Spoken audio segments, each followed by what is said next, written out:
A giant, mantis-like creature bites down savagely. The black-haired woman is overwhelmed, torn apart by a swarm of the insectoid monsters. Tears stream from her glowing pink eyes as she dies, blood trickling down her face. In a void, a single drop lands, sending ripples through reality and marking a return. In a flashback, a party of 5 stands before a dungeon gate as the man in the red tracksuit begs Hyunshin to reconsider. The man in the red tracksuit argues they can clear the hidden dungeon themselves and keep it secret, an idea the blue-haired person agrees with. Hyunshin silently justifies his greed, thinking that their payout as hunters is barely minimum wage. With a final decision, Hyunshin agrees they'll clear it, as the black-haired woman nervously tugs on his sleeve. The black-haired woman voices her concern, suggesting they shouldn't enter. Hyunshin places a hand on her shoulder, calling her Choi to silence her protest. He grabs her, questioning why she's the only one hesitating, and trying to pressure her into agreeing. Hyunshin thinks to himself, annoyed, asking if she has to embarrass him in front of the team. She nervously tries to justify her fear, saying she was just worried there would be bugs like last time.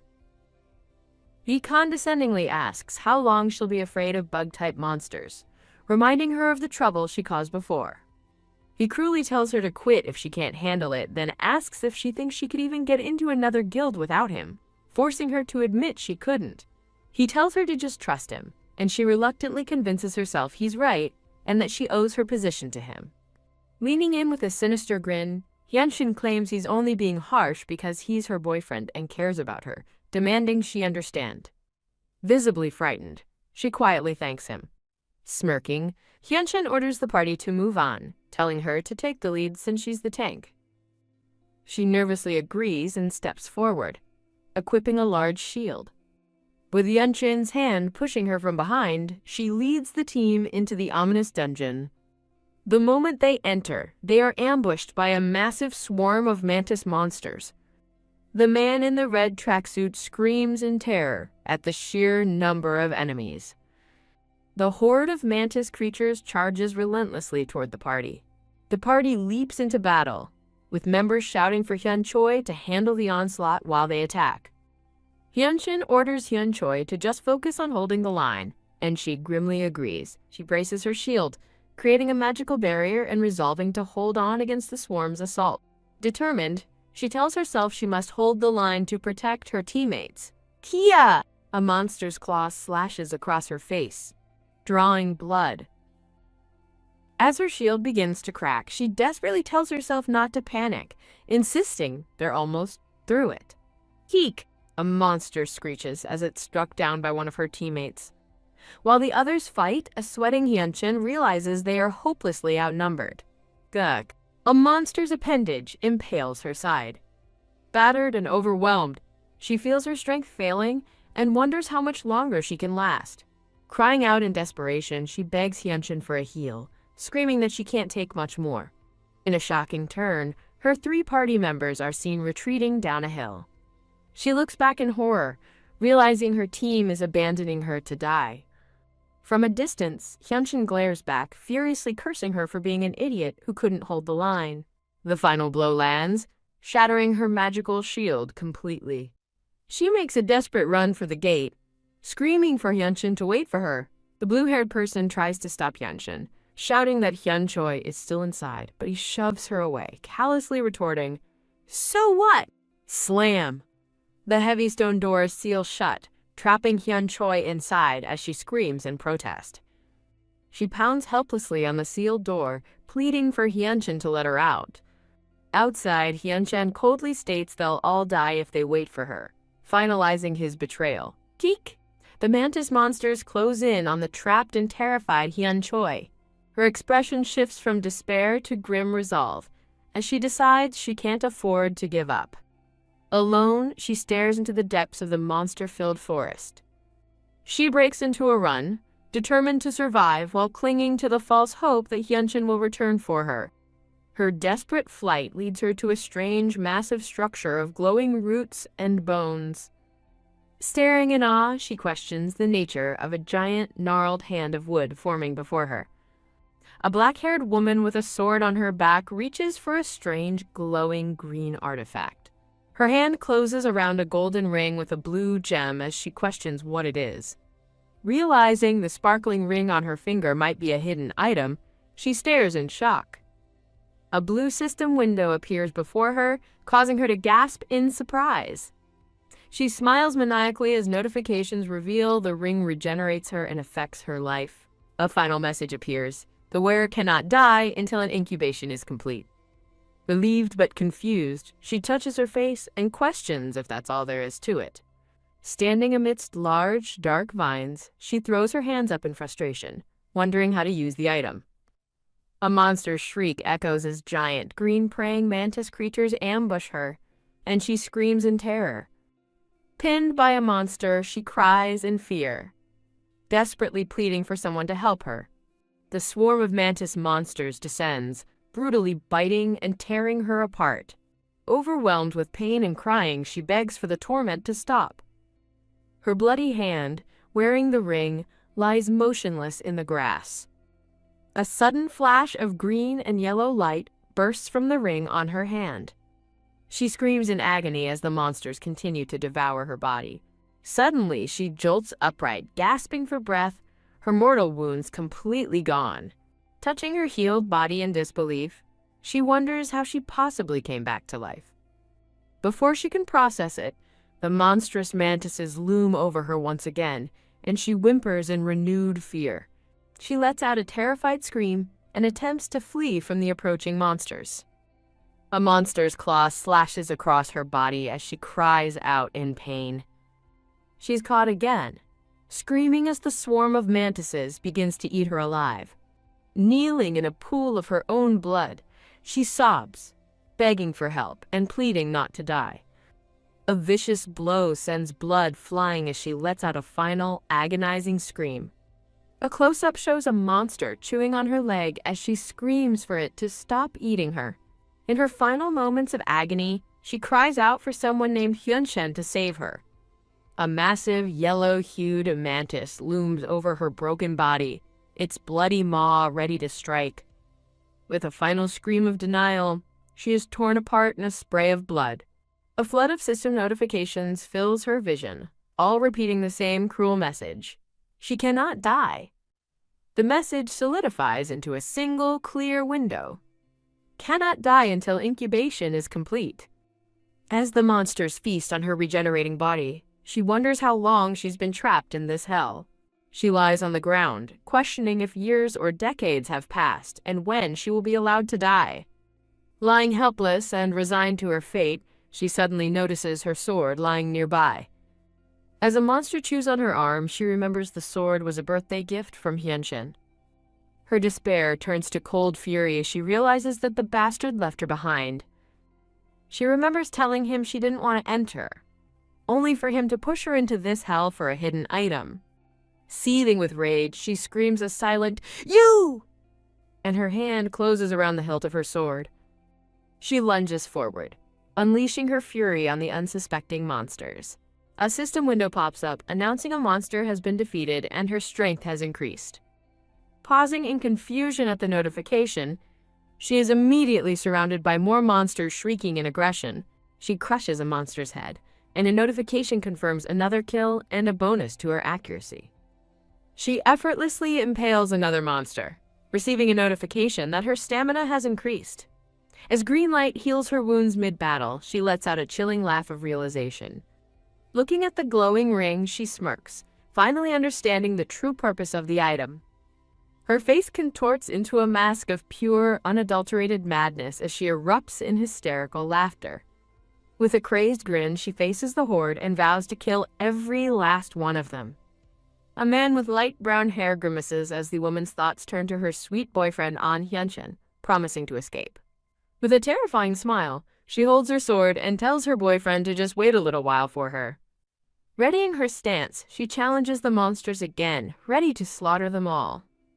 She smiles sweetly, sword in hand, whispering for him to wait for her just a little more. The ground is now littered with the twitching, dismembered bodies of the mantis monsters. Swish! Hyun Choi, her eyes glowing red, cuts down a mantis monster in a vicious arc. Splat! Her blade slices cleanly through another creature's neck, spraying purple blood. Gah. A massive mantis growls as it impales her from behind, its sharp leg piercing her abdomen. Enraged by the attack, she screams at the monster, calling it a bastard. Splat. She violently smashes the mantis's head into the ground, crushing it. Ouch. She calmly assesses the appendage still stuck in her side, noting it pierced her cleanly. Surrounded, she effortlessly cuts down another screeching mantis monster from the swarming horde.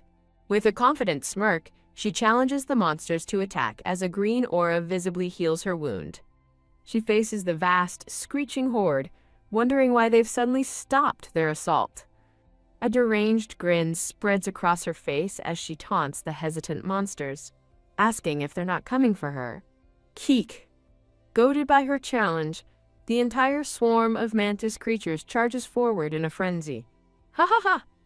Laughing maniacally, she leaps into the fray, cutting through the charging monsters with glee. Covered in blood, she revels in the fight, realizing this is the exhilarating joy of becoming stronger. Leaping high above the horde, she lands between two giant mantises, declaring her insatiable desire to kill more. With a furious scream to "Die, bastards!" she unleashes a powerful, red energy-infused downward slash that decimates the swarm. Amidst the carnage, a system window appears, announcing that the Sanctuary of Eternity has been cleared. Her face splattered with purple blood, she looks up with an exhausted yet intense gaze. Staring at the massive, now unsealed dungeon doors, she wonders aloud if her long ordeal is finally over. With a chilling grin, she remarks that her former party members were in there for a long time. A lone, twitching mantis lets out a final screech as it dies on the blood-soaked ground. A black boot stomps down, crushing the last monster's head with a sickening squish. Alone in the desolate dungeon, she clutches her face and breaks into hysterical, blood-splattered laughter. Outside the dungeon, Shimnara confronts the group, furiously asking how they could have locked Hyun-choi inside. She continues yelling at Hyun-shin, reminding him that Hyun-choi is his girlfriend and accusing him of abandoning her. Hyun-chan coldly defends his decision, stating they all would have died and accusing Shimnara of running away as well. The man in the red tracksuit, Choi, laughs and backs Hyun-shin up, declaring that those who can survive should. The blonde woman smirks, asking if the others think she's weak just because they're all the same C rank. Furious, Shimnara yells that she can't deal with them anymore and asks if they now serve higher-ranked hunters. Choi threatens to expose them all, but the blonde woman scoffs at the idea, while Hyun-shin just smiles cruelly. Hyun-shin threatens Shimnara, asking what would happen if they decided to leave her behind next time. He menacingly questions if a C rank like her could survive a B rank dungeon alone, causing her to curse his name on Hyun-shin. He grabs her shoulder, asking what she is so afraid of. Leaning in with a sinister smile, Hyun-shin suggests they all leave quietly so nothing bad has to happen. He callously claims Hyun-choi simply fell behind, just as the dungeon gate explodes with a brilliant flash of light. Blood-splattered but triumphant, Hyun-choi stands with a confident, almost seductive smile. As she calmly walks out of the smoky entrance, a stunned Hyun-shin asks if it's really her. Flustered, Hyun-shin dismisses what he's seeing, calling it nonsense before trying to change the subject. Hyun-choi simply stares back at him with a cold, piercing gaze. Shimnara watches from behind Hyun-shin, her mouth agape in utter shock at Hyun-choi's survival. Overcome with apparent relief, Hyun-shin rushes forward and embraces Hyun-choi tightly, exclaiming that she's alive. Holding her close, he begins his apology, saying he's sorry he couldn't save her. He finishes his excuse, claiming he had no choice and did it for everyone's sake. While Hyun-shin smirks, believing she's bought his act, Hyun-choi calmly tells him she understands everything. He pats her shoulder condescendingly, thanking her and saying he knew she would understand because she's kind. Her expression shifts to a knowing, chilling smile as she looks up at him. Hyun-chan's confident expression instantly vanishes, replaced by a look of confusion and dread. He grabs her by the shoulders, his eyes fixed on her blood-soaked but untorn shirt, Looking her over, he realizes with growing horror that despite the blood, she doesn't have a single wound. His eyes widen in panic as he stares at her, sensing that something is terribly wrong. Tack. Hyun Choi firmly grabs his hand and pulls it off her shoulder. A man in a red jacket named Choi embraces the black-haired woman, expressing his relief that she's back alive. Choi grins, excited that they can now go hunt the boss monster together again. A black-haired woman laughs happily, touched that they waited for her to take down the boss. Hyunshin watches with a troubled expression, wondering if he's just being overly sensitive about the situation. As Choi walks off with the black-haired woman and another companion, Hyunshin is left staring after them in silence. Hyunshin tries to dismiss his unease as his imagination, but the black-haired woman's sinister smile suggests otherwise. The scene shifts to a peaceful, sun-dappled forest as birds take flight. A heavy hoof stomps into the ground, disturbing the quiet forest floor. A massive, red-eyed deer-like creature is revealed, identified by a system window as the C-rank boss monster, Dire Knuckle. Peeking from behind a tree, Hyunshin observes the boss monster with a serious expression. Hyunshin gathers his party, instructing them to get ready and proceed with their usual strategy. He assigns the man in red, Choi, to draw the monster's aggression, and the team agrees. Hyunshin then instructs the black-haired woman to keep the boss's attention on her, and she confidently agrees. With a confident smirk, Hyunshin confirms the plan is set to begin. The black-haired woman charges ahead with her shield, ready to confront the monster as her party holds back.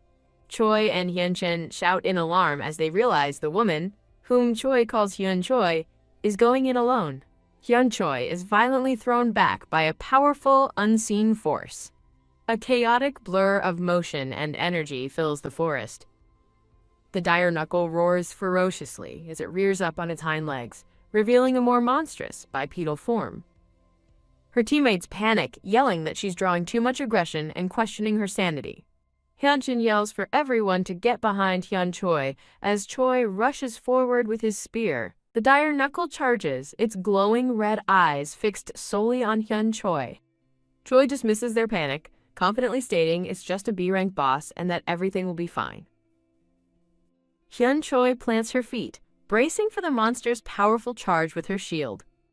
Hyunshin shouts with misplaced confidence that as long as Hyun Choi tanks the hits, they'll be safe. A powerful blow sends Hyun Choi sliding back, her arm bleeding from the impact. In a shocking move, Hyun Choi dodges, and her teammates stare in disbelief as she flees, shouting, "She ran away?" Choi screams in terror, realizing that with Hyun Choi gone, he is now the monster's primary target. The monster's glowing red eyes lock onto the terrified Choi. Gahk Choi cries out in agony as the monster's massive antlers brutally impale him. Hunchan and the rest of the party look on in absolute horror at the sudden turn of events. As Hyun Choi lands gracefully behind the beast, the monster brings its fist down, crushing Choi's body. Perched on the monster's back, Hyun Choi smirks down at Choi's mangled body, remarking that his death must have hurt. With a chilling smile, she sarcastically apologizes for accidentally dodging and asks if everyone understands now, as Hyunshin trembles in fear. Hyun Choi digs her heels into the monster's back, taking control. She rides the enraged beast like a mount, directing its fury toward her former teammates. The party members scream as the monster tramples them underfoot. Thrown to the ground, Hyunshin screams at Hyun Choi, demanding to know what she is doing. Still riding the monster, she turns back with a blood-splattered grin and asks what it looks like she's doing. She gestures toward her party, shouting at them to stop fooling around, while they can only stare in terror. Pointing to Choi's impaled corpse, she coldly asks if his gruesome death looks like fooling around to them. Her remaining party members are left speechless, their faces etched with shock and fear. Grabbing the monster's fur, Hyun Choi says, "All right then," her expression hardening with resolve. With glowing red eyes and a crazed smile, she declares a battle of endurance to see who will last the longest. The dire knuckle lets out an agonized roar as Hyun Choi begins her relentless assault from its back. The monster thrashes wildly, sending the remaining party members flying through the air in a chaotic mess. Battered and exhausted, Hyunshin and two other survivors catch their breath inside a deep crater. The blonde woman, panting, looks to her companions and asks what they should do now. Hyunchan panics, protesting that he can't tank because he's never fought a boss monster before. Hyunchan frantically yells that his inexperience isn't the issue, screaming that they will all die immediately if he doesn't step up. Grabbing the blonde woman, he asserts his leadership and demands she listen, while she inwardly curses the situation. Grabbing his hair in frustration, Hyunshin grits his teeth and promises to provide backup if she will just tank properly. From atop the charging dire knuckle, Hyun Choi confidently declares that they are definitely getting out of here. With a chillingly calm expression, Hyun Choi asks if they're done talking and announces it's time to begin again. Tisk! As the party prepares for battle, Hyunshin casts a magical shield, readying himself to tank the monster's attack. Riding the massive beast, Hyun Choi wonders how a C-rank like her can control a C-rank boss as it charges, sending her former teammates flying. Block it! Hyunshin screams in terror as the monster bears down on them. The blonde woman lets out a desperate scream as she crosses her swords to block the incoming attack. A massive explosion of purple energy erupts as the blonde woman's defense meets the monster's incredible force. I blocked it, the blonde woman shouts in triumph as Hyunshin and the blue-haired person look on in shock. Her victory is short-lived as the monster's antlers shatter her defense, sending her flying in a spray of blood. A violent impact echoes through the battlefield. Huff! Huff! The survivors pant, staring in horror at the blonde woman's mangled and bloody corpse. Hyunshin stares in disbelief, utterly broken by the sudden, brutal death of his teammate. Snort. From atop the beast, Hyun Choi looks down, wondering what's with Hyunshin and how he is so strong. A system window reveals the dire knuckle's stats, now classifying it as an A- rank monster. Staring at the monster's status, Hyun Choi questions how it became A rank when it was originally C rank. A second window displays a buff, Blessing of, leaving Hyun Choi to wonder if the monster received a blessing. Pondering the situation, she suspects the ring of parasite and its hidden item effect are responsible. Hyunshin grits his teeth, deciding they should just kill the monster first and figure out the details later. He lets out a scream as he charges forward, kicking up a cloud of dirt. Looking down from the monster's head, Hyun Choi taunts Hyunshin, asking if he can still manage. Kneeling on the ground, beaten and exhausted, Hyunshin mutters Hyun Choi's name. What? She asks, looking down at him with an unreadable expression. Hyunshin concludes that her easy handling of the monster and her personality change must be due to a hidden item from the dungeon. With a pained expression, he kneels and apologizes to her. Hyun Choi coolly asks what he is apologizing for. He apologizes for forcing her to understand and then trails off when she asks what else. Overcome with regret, he hangs his head and admits he messed up everything. He looks up in confusion as she simply replies, "What?" Hyun Choi tells him that she's only angry about one thing. A flicker of hope appears on Hyunshin's face as he eagerly asks what it is, promising to do whatever she asks. Her face twists into a terrifying grin as she reveals the problem is his very existence, calling him a bastard. Hyunchan kneels in the rain, stunned into silence as he processes her words. A brutal, wet crunch echoes as something is violently crushed. As the monster's hoof stomps Hyunchan into a bloody pulp, Hyun Choi throws her head back and erupts in hysterical laughter. Landing gracefully, Hyun Choi turns to the last survivor, casually remarking that she'd almost forgotten they were still there. The blue-haired person trembles in absolute terror, unable to speak. Hyun Choi mockingly asks if she should let them live, as the terrified person begs for their life. A flashback shows Hyun Chan grabbing the blue-haired person at a closing dungeon door, yelling that Hyun Choi isn't out yet, while they scream to be let go. A close-up reveals Hyun Choi's sinister, smiling eye as she remembers the past. Back in the present, Hyun Choi smirks and tells the blue-haired person to listen to her from now on, and they eagerly agree. Leaning in close, she explains she's only sparing them because they stopped the door from closing, cynically reminding them not to forget their humanity. The blue-haired person is suddenly thrown into the air, agreeing nervously as they fly. As the monster towers over them, Hyun Choi warns there's one more thing, and the blue-haired person asks what it is. She stabs her sword through her own hand, warning them what will happen if they say something stupid. With a furious cry, she slices off the dire knuckle's massive horns. Eek! The blue-haired person screams as blood rains down from the monster's severed horns. Covered in blood, Hyun Choi holds her sword and smiles, asking if the person understands now. The blue-haired person stammers in agreement, shaken and dirty. As Hyun Choi walks away with the blue-haired person, she establishes they are a team now but warns that betrayal means death, and the person nervously agrees. Hyun Choi tells them it's time to go, then remembers they need to grab the mana stones from the slain monster, and the blue-haired person quickly agrees.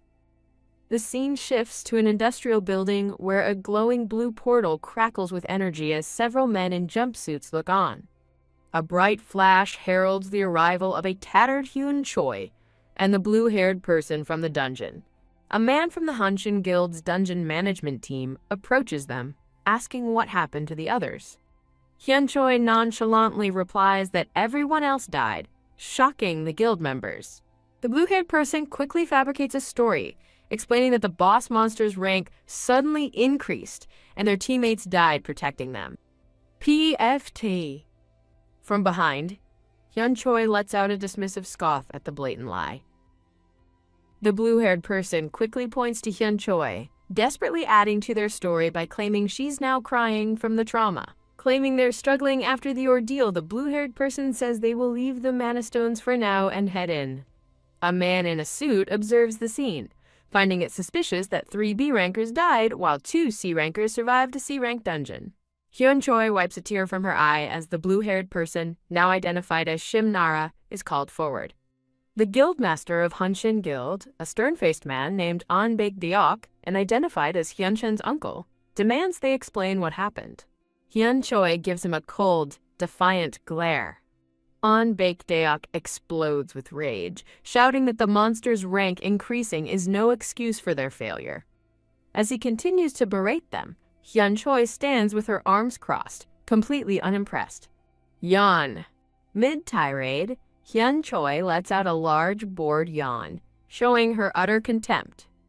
Shimnara panics internally, realizing Hyun Choi killed their teammates, and wondering how she can be so calm when they could both go to jail. Running a hand through his hair, An Baek-deok laments Hyunchen's death, worrying about his company's future and what to tell Hyunchen's father. Hyun Choi's gaze narrows as she silently observes him. She suddenly speaks up, calling him out for claiming financial hardship while wearing expensive luxury goods, leaving him stunned.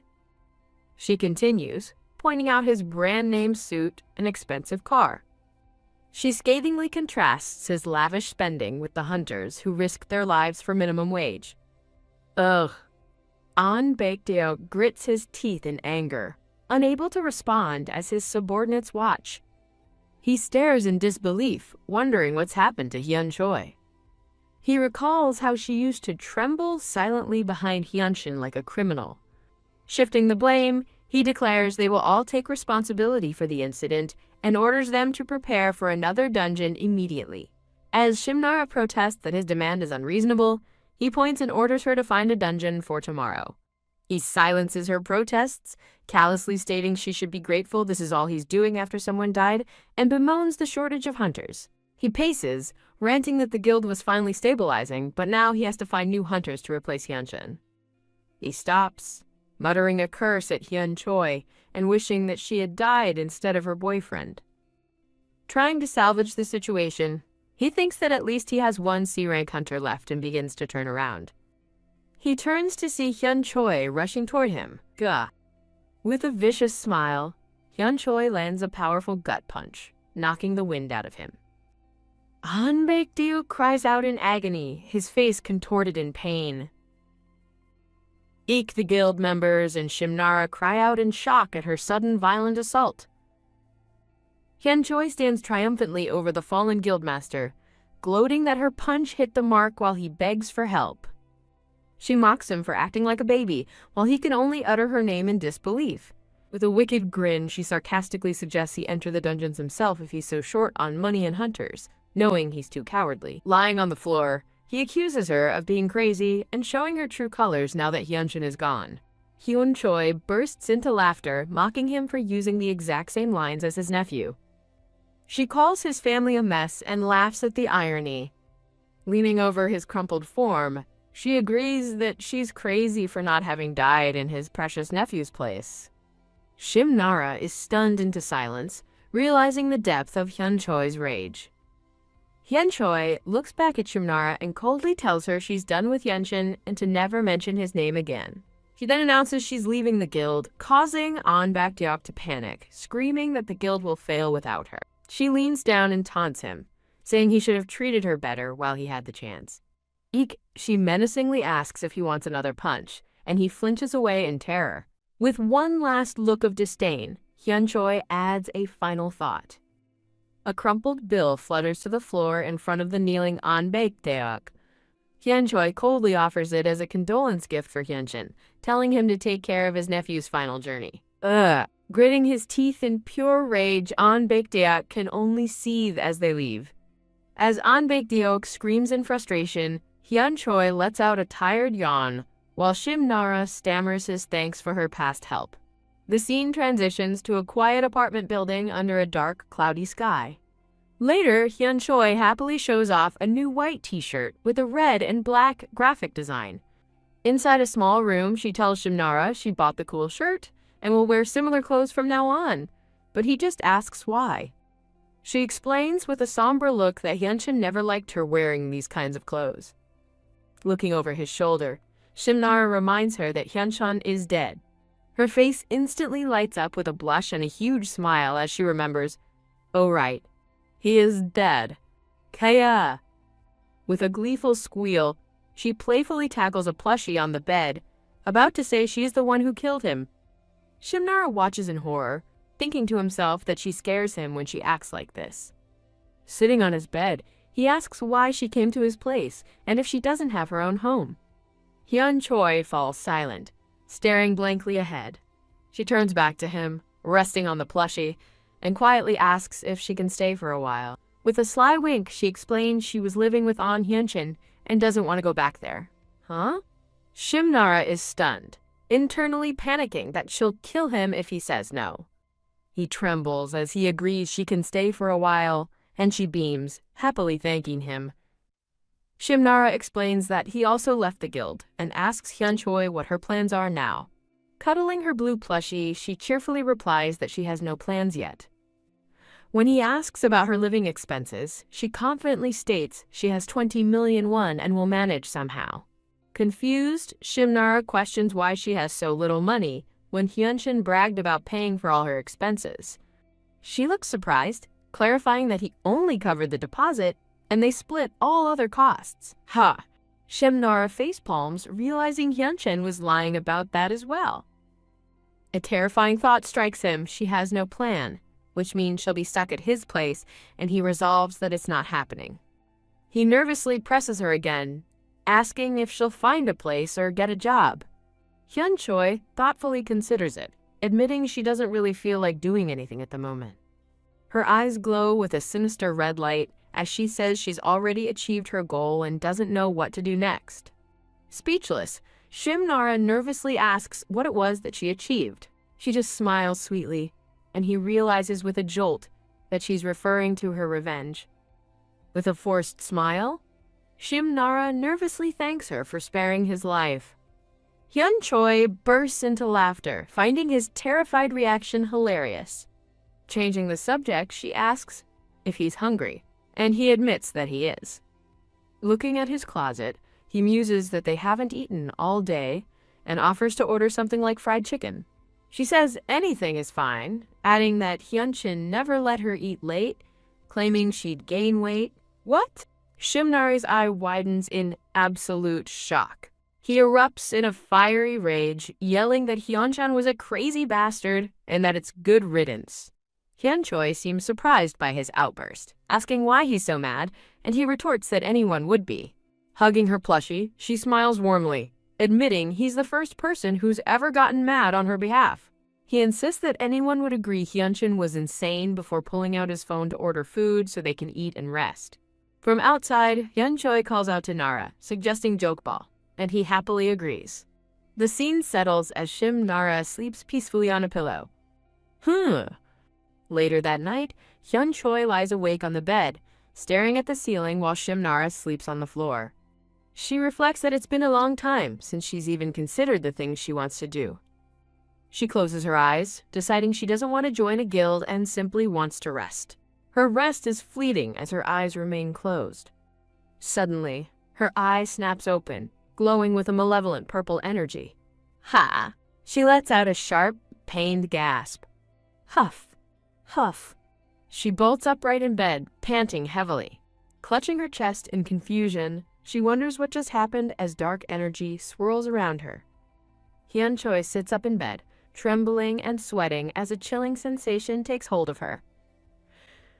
Lying back down, she clutches her stomach, feeling as though something is inside her. Her eyes glowing purple, she looks down at her hand with dawning horror, focusing on the ring Hyunshin gave her. Looking at the glowing ring, she decides it's probably best to take it off. A system window suddenly materializes, identifying the parasitic ring and stating that once worn, it cannot be removed. Staring at the unremovable item notification, she finds its name strange and wonders if it's a bound item.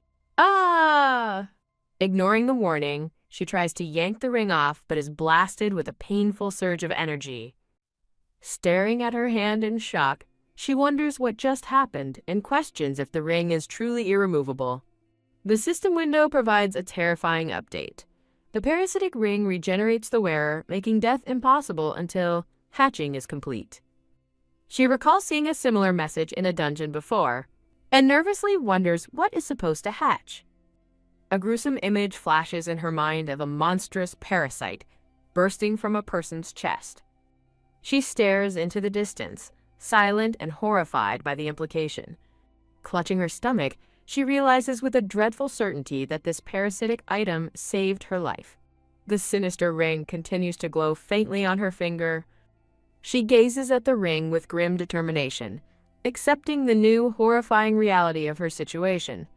While Shim Nara sleeps, she sits awake, resolving to find out what the item is through unofficial, illegal channels. As Shim Nara sleeps peacefully, she continues to plan, knowing she must use the illegal route to avoid the complications of an EX grade item. The next morning, sunlight streams through the window blinds. In a taxi, Shim Nara asks why she went to the hospital, but she brushes it off as a simple stomachache. Looking straight ahead, Hyun Choi calmly announces that she wants to live with him. What? Shim Nara erupts in protest, shouting that it's absolutely not happening. She questions his refusal, offering to pay rent, but he insists his house is too small. With a sly smile, she suggests a simple solution. They can just move into a bigger house together? He stares at her in stunned disbelief, unable to process her audacious proposal. Still refusing, he frantically shakes his head while admitting to himself that the offer is tempting. She coldly tells him to die then, forcing him to choose between living with her or death. He still shouts no. She finally relents, promising to leave when she saves enough money and admitting she can't return to Hyunshin's house. He questions how she'll make money now that she's quit the guild, and she nonchalantly suggests getting a part-time job. A sinister smile crosses her face as she offers an alternative: a dogfight. Shocked, he calls her crazy and demands to know why she would ever go to a place like that. She confidently tells him to bet on her, promising that she'll make him money too. The scene shifts to a massive, roaring crowd in a dark arena surrounding a fighting cage. Inside the cage, a muscular fighter lands a brutal, decisive blow on his opponent. The referee raises the victor's arm over his bloodied, unconscious rival. Back in the car, a worried Shim Nara asks if she isn't really C rank, pointing out that hiding her rank is fraud. Unconcerned, Hyun Choi smirks and says all that matters is that her official hunter license lists her as C rank. She nonchalantly adds that since they're already doing something illegal, a little fraud won't make things worse, and he reluctantly agrees. A greedy smile appears on Shim Nara's face as he realizes that if they raise the betting odds, the payout will be huge. Hyun Choi smiles approvingly, telling him he's finally starting to make sense. They pull up to a nondescript building, which Hyun Choi confirms is the dogfight arena. He remarks that it looks like a supply store his sibling told him about, surprising her with the news that he has a sibling. As she confidently walks toward the entrance, he trails behind, nervously questioning if they're in the right place. The chime of a bell sounds as they step inside the building. An elderly woman with glasses, busy knitting, looks up and addresses Hyun Choi as sister. Hyun Choi smiles and says she's looking for something, while Shim Nara watches in confusion from behind. The woman pauses her knitting and asks what it is she's looking for. A hand presents a hunter license to the woman, who looks up in surprise. A close-up of the ID confirms it belongs to Hyun Choi, a C-rank tanker. The woman sighs, remarking that many like her have come through before, and advises her to just join a guild and avoid getting hurt. With a slight smile, Hyun Choi informs the woman that she already quit her guild yesterday. Hyun Choi explains to the elderly woman that she's just taking a break, sick of it all. TSK. The woman scoffs, calling her spoiled and saying she doesn't appreciate how good she has it. The woman falls silent as Hyun Choi just smiles down at her with a knowing look. The woman's chilling thought echoes over a horrified Shim Nara. She's killed someone, hasn't she?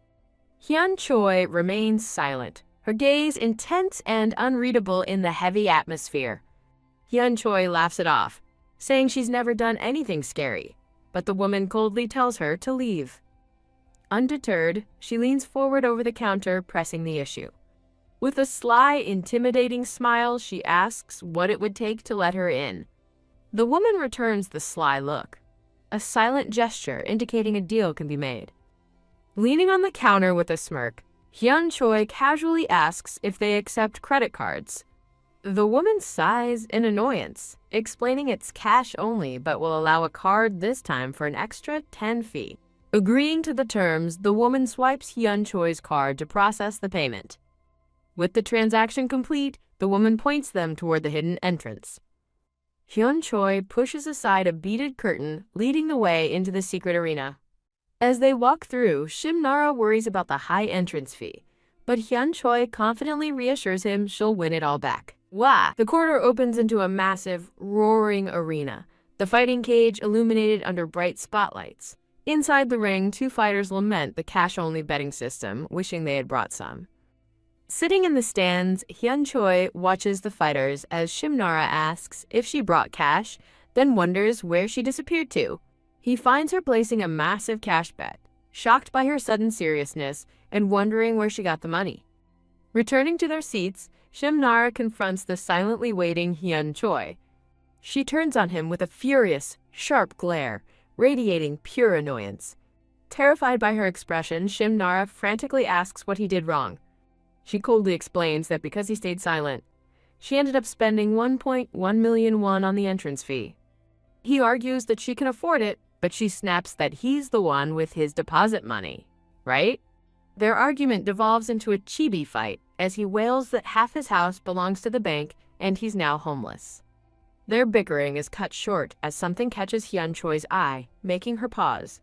A man with striking red hair and a brown jacket now stands beside her seat. With a charming smile, the red-haired man asks if he can sit next to her. Hyun Choi smiles and nonchalantly tells him to go ahead. Now seated beside her, the man strikes up a conversation, asking who she's betting on. In the ring, two fighters face off, one with a scar nicknamed the Desert, and another who is bald with a goatee called the Sea. Hyun Choi smirks, revealing she isn't betting she's participating, and turns the question back on him. He advises her to bet on someone definitively strong, trailing off as he looks at her meaningfully. Her eyes widen slightly as she finishes his sentence, asking if he means someone like himself. Internally suspecting he's checked her rank, she outwardly questions his lack of bias, noting people usually bet on men. As he smirks, a system window appears, but all of his stats are unreadable. Shocked, Hyun Choi realizes that her inspect skill isn't working on him at all. She reasons that since she's A rank, this mysterious man must be at her level or even higher. This realization leaves her deeply suspicious, wondering why such a high-ranked hunter would be at a place like this. Shimnara interjects, pointing out that participants are restricted to C rank, and then asks Hyun-choi why she's planning to fight. The red-haired man considers this, thinking that they must have checked all the hunter licenses at the door. He turns to Hyun-choi and directly asks if she's a fraudulent registrant. She snaps back, accusing him of being the creep for checking her rank and telling him to mind his own business. Shimnara leaps to her defense, insisting that they both have legitimate hunter licenses. Huh? The red-haired man scoffs, clearly not believing a word of it. Getting angry, Shimnara tells him to stop picking fights and watch the match quietly if he's drunk. Hyun-choi feigns confusion, asking who he means, while Shimnara frantically points at the smiling man, insisting he's the drunk one. In Shimnara's eyes, the handsome man is replaced by a leering, balding old man labeled country's trash. He screams that the guy is a balding old man, leaving both Hyun-choi and the man completely bewildered by his outburst. Confused, Hyun-choi notes the man has a full head of hair before erupting into laughter at the absurdity. In a chibi-style panel, the red-haired man mockingly asks if his feelings are hurt, while Hyun-choi wonders what's happening. Stunned, Hyun-choi realizes he must have used a special item to make Shimnara see him differently. The red-haired man bursts into laughter, thoroughly amused by the situation. Thwack. A loud bell rings, signaling the start of the match. In the cage, the announcer introduces the match between the Master of the Desert and the Storm of the Sea. As the announcer declares the match is starting, Shimnara cheers with excitement. With his money on the line, Shimnara angrily tells the red-haired man to watch quietly, who just laughs and agrees. Hyun-choi observes that because this place is full of low-ranked people, they can't even recognize the man's true face. The fighters are identified: Park Dae-aksu, rank E, and Shim Bae-yeon, rank D. Hyun-choi asks Shimnara for his prediction, and he confidently replies that rank trumps all. Thrilled, Shimnara clenches his fists, declaring that's exactly why he bet on the D-rank fighter. As the E-rank fighter brutally pummels the D-rank fighter, the red-haired man taunts Shimnara, who yells back to mind his own business.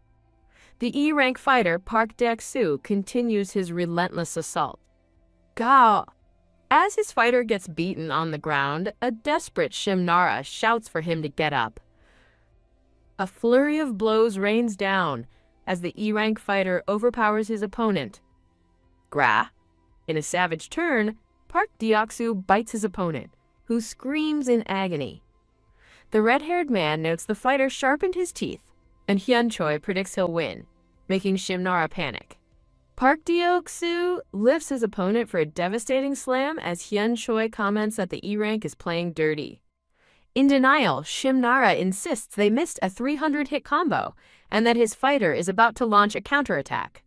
The referee declares the Master of the Desert the winner, leaving the D-rank fighter unconscious as the red-haired man points out the obvious defeat. His soul seemingly leaves his body as Shimnara wails over his lost money.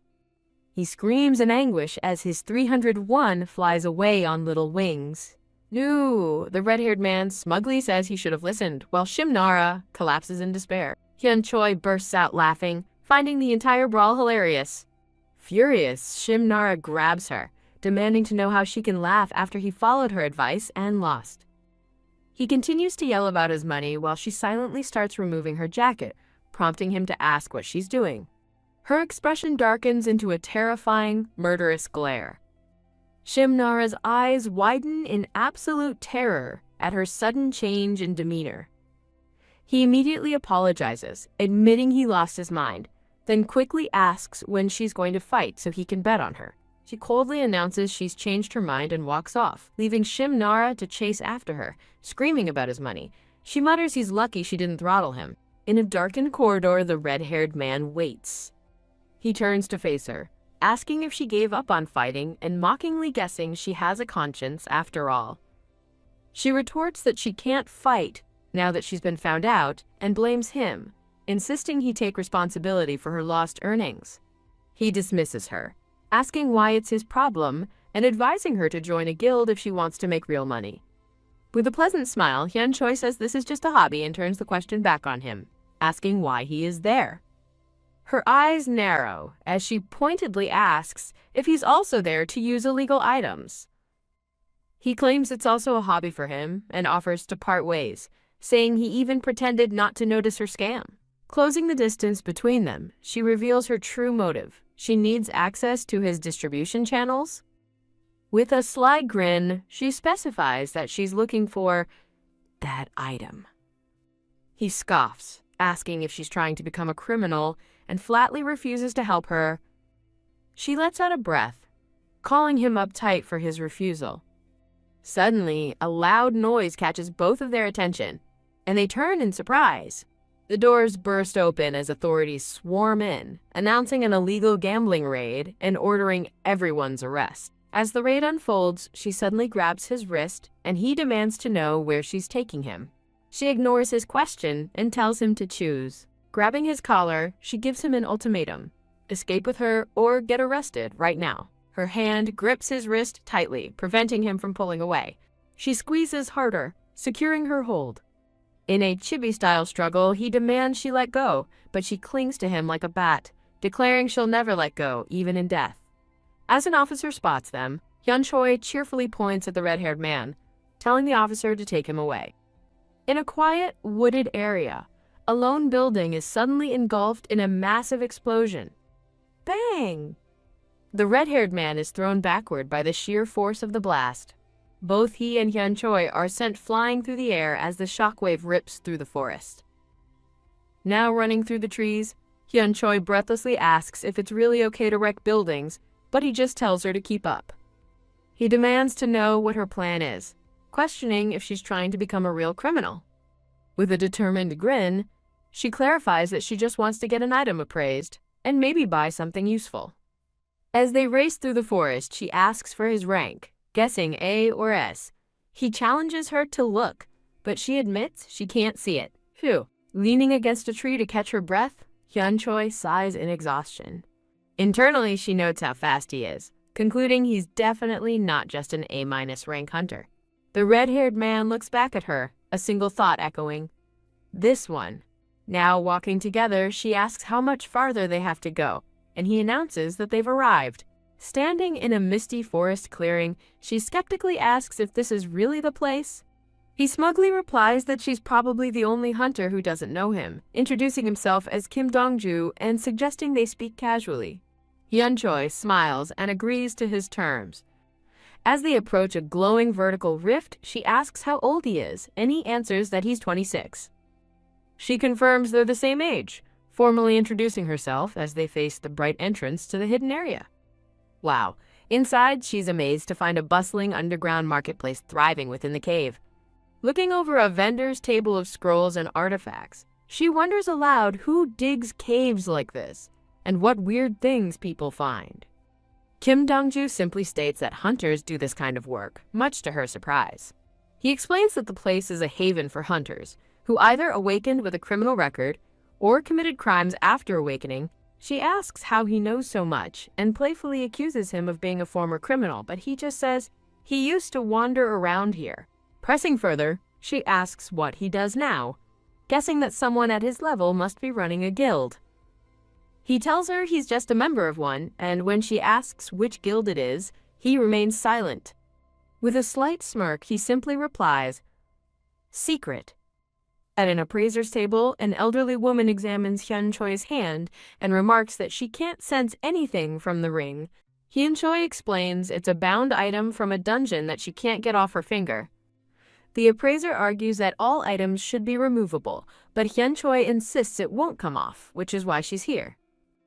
Hyun-choi asks if there's any way to remove it, and the appraiser admits she's never seen anything like it before. The appraiser offers to try removing it herself, and Hyun-choi gives her permission. Ugh. A sharp, radiating pain strikes Hyun-choi's stomach the moment the appraiser touches the ring. Whoa!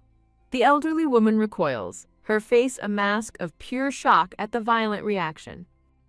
Hyun-choi explains that it hurts whenever she tries to remove it, just like last night, leading the appraiser to call it a strange item. The appraiser admits she can't appraise the ring, but offers to at least identify its name. Hyun-choi's eyes narrow as she hesitates to reveal the ring's true name. She lies, claiming the item's name is unknown, while thinking to herself that she can't go around telling people yet. The appraiser apologizes, stating the task is beyond her abilities and that she won't charge a fee. Looking downcast, Hyun-choi quietly accepts the failed appraisal.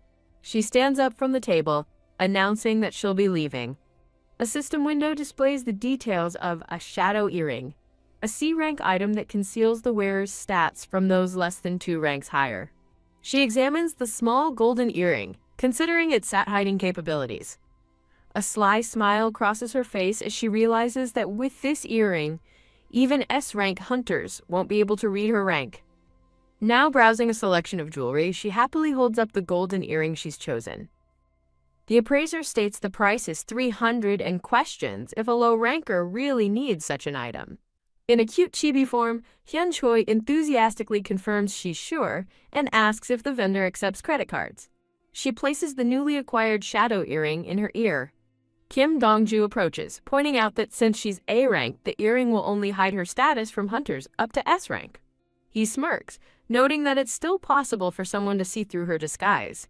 He leans in close, catching her completely off guard.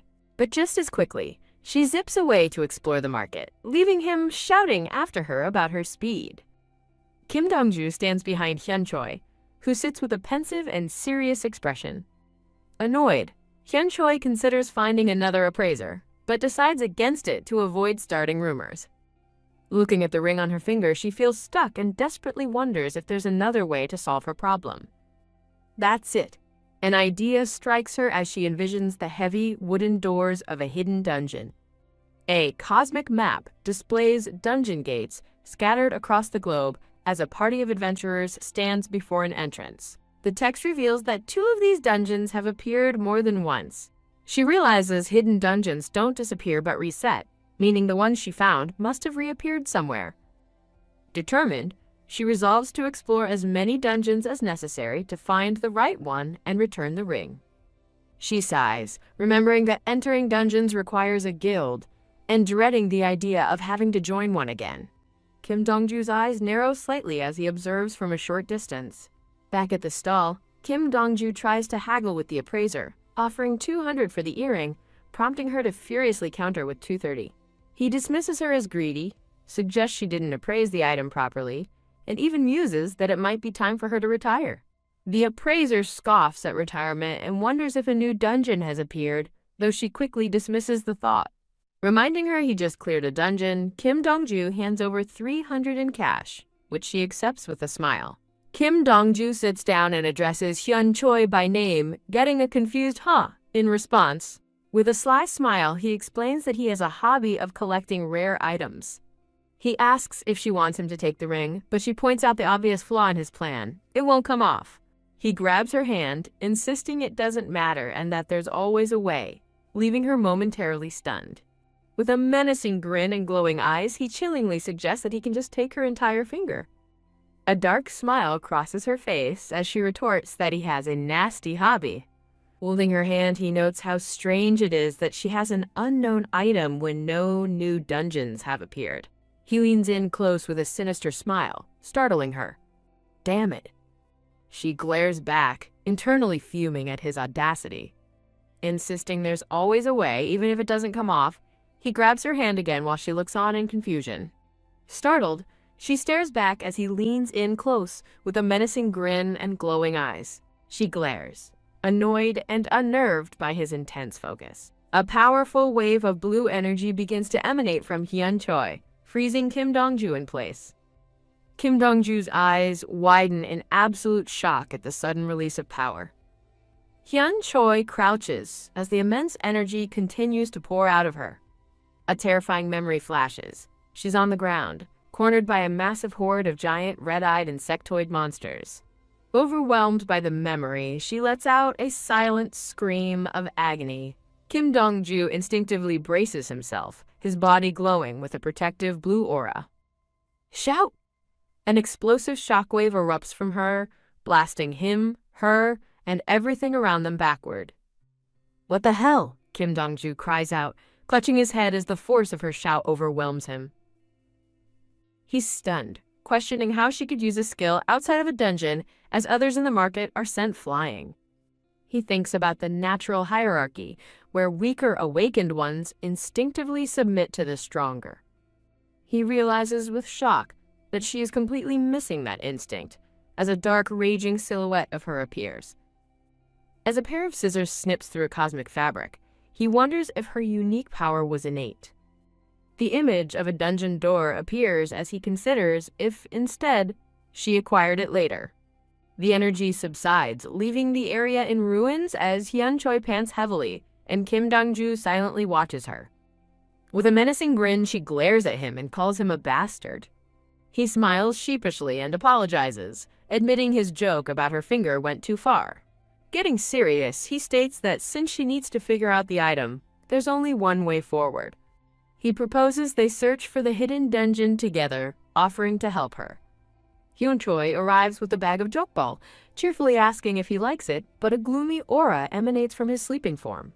She tempts him with soju and threatens to eat it all herself, but he internally fumes, thinking that food is not the issue right now. Shimnara leaps up in a panic, grabbing the bag and yelling at her for leaving him behind when the building collapsed into chaos.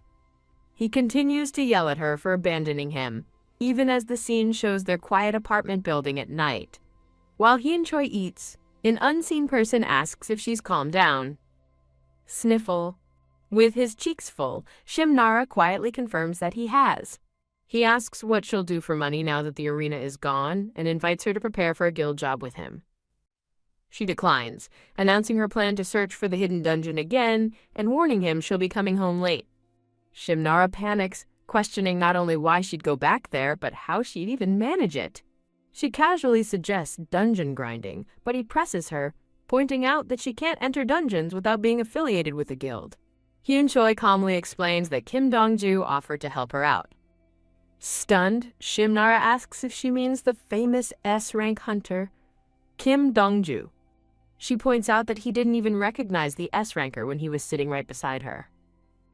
Shimnara argues furiously, refusing to believe an S-ranker would visit a back-alley brawl and insisting the man was just some old dude, possibly an impersonator, while she maintains it's true.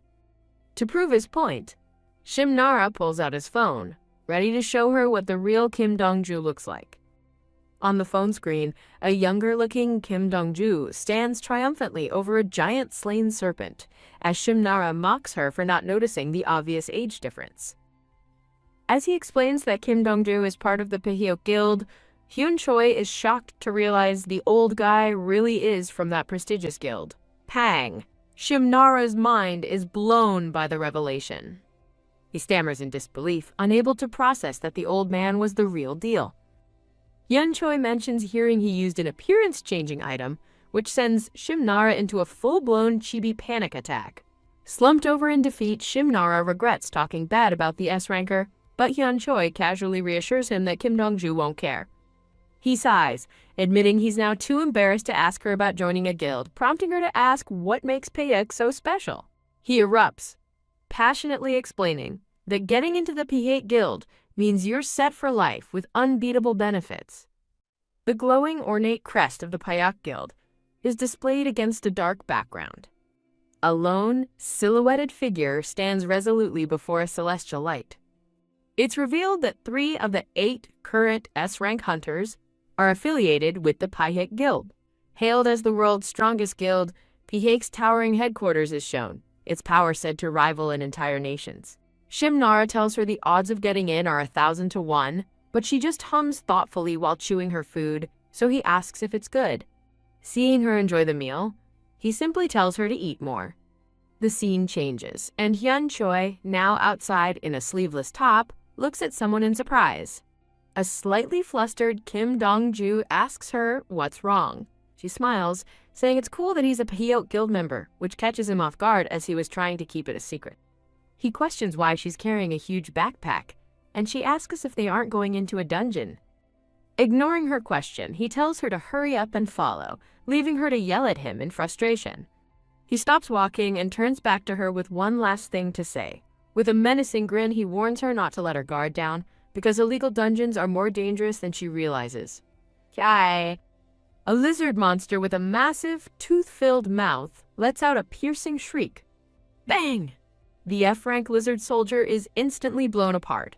Standing over the monster's remains, Hyun Choi dismisses his warning, saying the creature was nothing special. He smugly asks if she actually believed his warning, explaining most illegal dungeons have weak monsters, which makes her secretly vow revenge as she wonders if this is how they'll find the hidden dungeon. While punching another lizard creature, Kim Dong-ju explains that hidden dungeons are often found in low-tier ones, so they must search everywhere. A lizard monster's clawed foot slams into the dusty ground.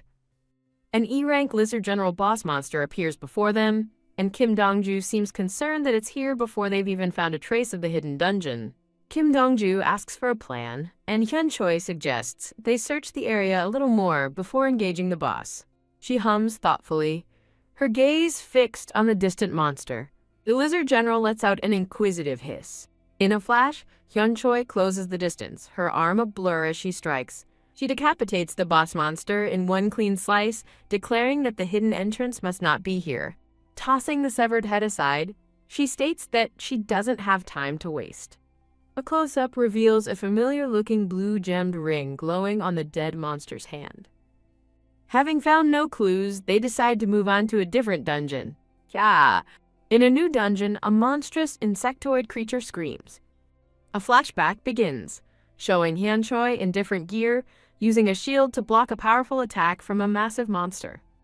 Battered and desperate, she screams for Hyunshin to help, crying that she can't hold on any longer. In the flashback, Hyunshin's hand rests on her shoulder as he calls out her name, Choi. Behind a terrified younger Hyun Choi, Hyunshin's own face is a mask of wide-eyed horror. His expression twists into a cruel smile as he reminds her that his family has been sponsoring her. The memory fades with an image of her looking up in despair, as if drowning. She falls through a terrifying red void, filled with countless watching eyes, still clutching her shield. Ugh! Hyun Choi jolts awake in bed, screaming from the nightmare. Gasp. Huff, she pants, a bead of sweat rolling down her face as the terror of the dream lingers. Sitting up, she glares at the sleeping form of Shimnara and mutters in annoyance that Hyunshin is now invading her dreams. As Shimnara sleeps peacefully, she resentfully thinks that some people have it easy, while she can't even rest properly. In his sleep, Shimnara worries that someday, she will probably abandon him too. Hyun Choi quietly gets out of bed, glancing back at him before heading out of the room. In the kitchen, she opens the refrigerator door with a soft click. She pours a clear liquid from a bottle into a dotted mug. A fully dressed Shimnara frantically puts on his shoes, asking where she's going and announcing he's rushing to his Hwajun Guild interview. While she sips from her mug, he complains about his alarm failing, so she casually offers him a ride. He looks back in confusion, pointing out the obvious fact that she doesn't own a car. A sleek black car pulls up, leaving Shimnara completely stunned and speechless. Kim Dong-ju leans against the car with a grin, greeting them and asking Shimnara how he's been. Hike. Shimnara lets out a terrified shriek, stammering Kim Dong-ju's name and asking what he's doing here. Hyun Choi cheerfully tells a panicking Shimnara to relax since they're all the same age, but he internally fumes, wondering who gave her the right to decide that. Convinced his life is over for bad-mouthing an S-ranker, he begins to stammer a frantic apology to Kim Dong-ju. His eyes twitch with pure, unadulterated stress. Begging for his life, Shimnara's soul comically floats out of his mouth in sheer terror. The black sedan speeds down the city streets. Inside, Hyun Choi asks a car-sick Shimnara for his drop-off point, and he weakly indicates a traffic light across the street. Kim Dong-ju asks which guild his interview is for, and Shimnara meekly replies that it's with Hwajun. Kim Dong-ju recalls hearing that the Hwajun Guild's leader returned from a hidden dungeon, and Hyun Choi confirms that's how the guild grew so much. With a dismissive smirk, Kim Dong-ju states that he doesn't like them and they don't get along. Hyun Choi asks if he gets along with her, and an eavesdropping Shimnara tearfully asks if it's get along enough to want her fingers, while Kim Dong-ju insists they're just cooperating, a point she immediately refutes. They arrive at a misty, industrial-looking area where two men in suits greet them. A man asks about the dungeon's status, and his associate informs Kim Dong-ju that he and Hyun Choi can go right in. Hyun Choi eyes the men suspiciously and asks who the thugs are, but Kim Dongju clarifies they're the guild members managing the location. He grins, smugly asking if she really thought an illegal dungeon wouldn't have management, while she internally vows to report him. Kim Dongju continues to tease her, saying she can't get in trouble too and should just go in with the Hwajun guild leader. With a bloody, eager smirk, Hyun Choi agrees to go in, thinking they should just find what they're looking for and part ways. Kim Dongju is taken aback by her intense expression, while his two subordinates whisper in admiration behind him. He snaps at his men for staring and orders them to keep watch from the outside as they try to stifle their amusement. Rubbing his neck in frustration, he mutters, "Seriously," and asks what's so funny. His expression hardens with resolve as he says, "All right then." Now in a forest setting, Hyun Choi waits impatiently, wondering what's taking so long and wishing to get things over with. Suddenly, the parasitic ring on her finger begins to glow intensely. Startled, she stares at her hand, wondering why this is happening all of a sudden. Her eyes narrow as she inspects the ring, questioning if she's just imagining things. Kim Dongju arrives, asking what she's doing, and she explodes in anger, demanding to know why he was so late and if he wants to die. He watches her tirade with a deadpan expression, thinking to himself that she's acting like a total boss. Staring at the ring, she resolves that she needs more information, knowing that whatever is inside won't simply disappear. Keek! 3 monstrous purple-feathered birds with sharp talons shriek as they descend from the sky. A giant avian monster dives, its massive talons aimed directly at the lone Hyun Choi. A brilliant explosion of blue and yellow energy erupts as powers collide. Pang! A blur of purple feathers explodes as an attack connects. In a flurry of slashing strikes, more of the avian monsters are torn to shreds. With a fierce expression, Hyun Choi brutally slices through another monster, splattering its blood. Punching a monster aside, Kim Dongju watches her fight, wondering why she's being so aggressive today.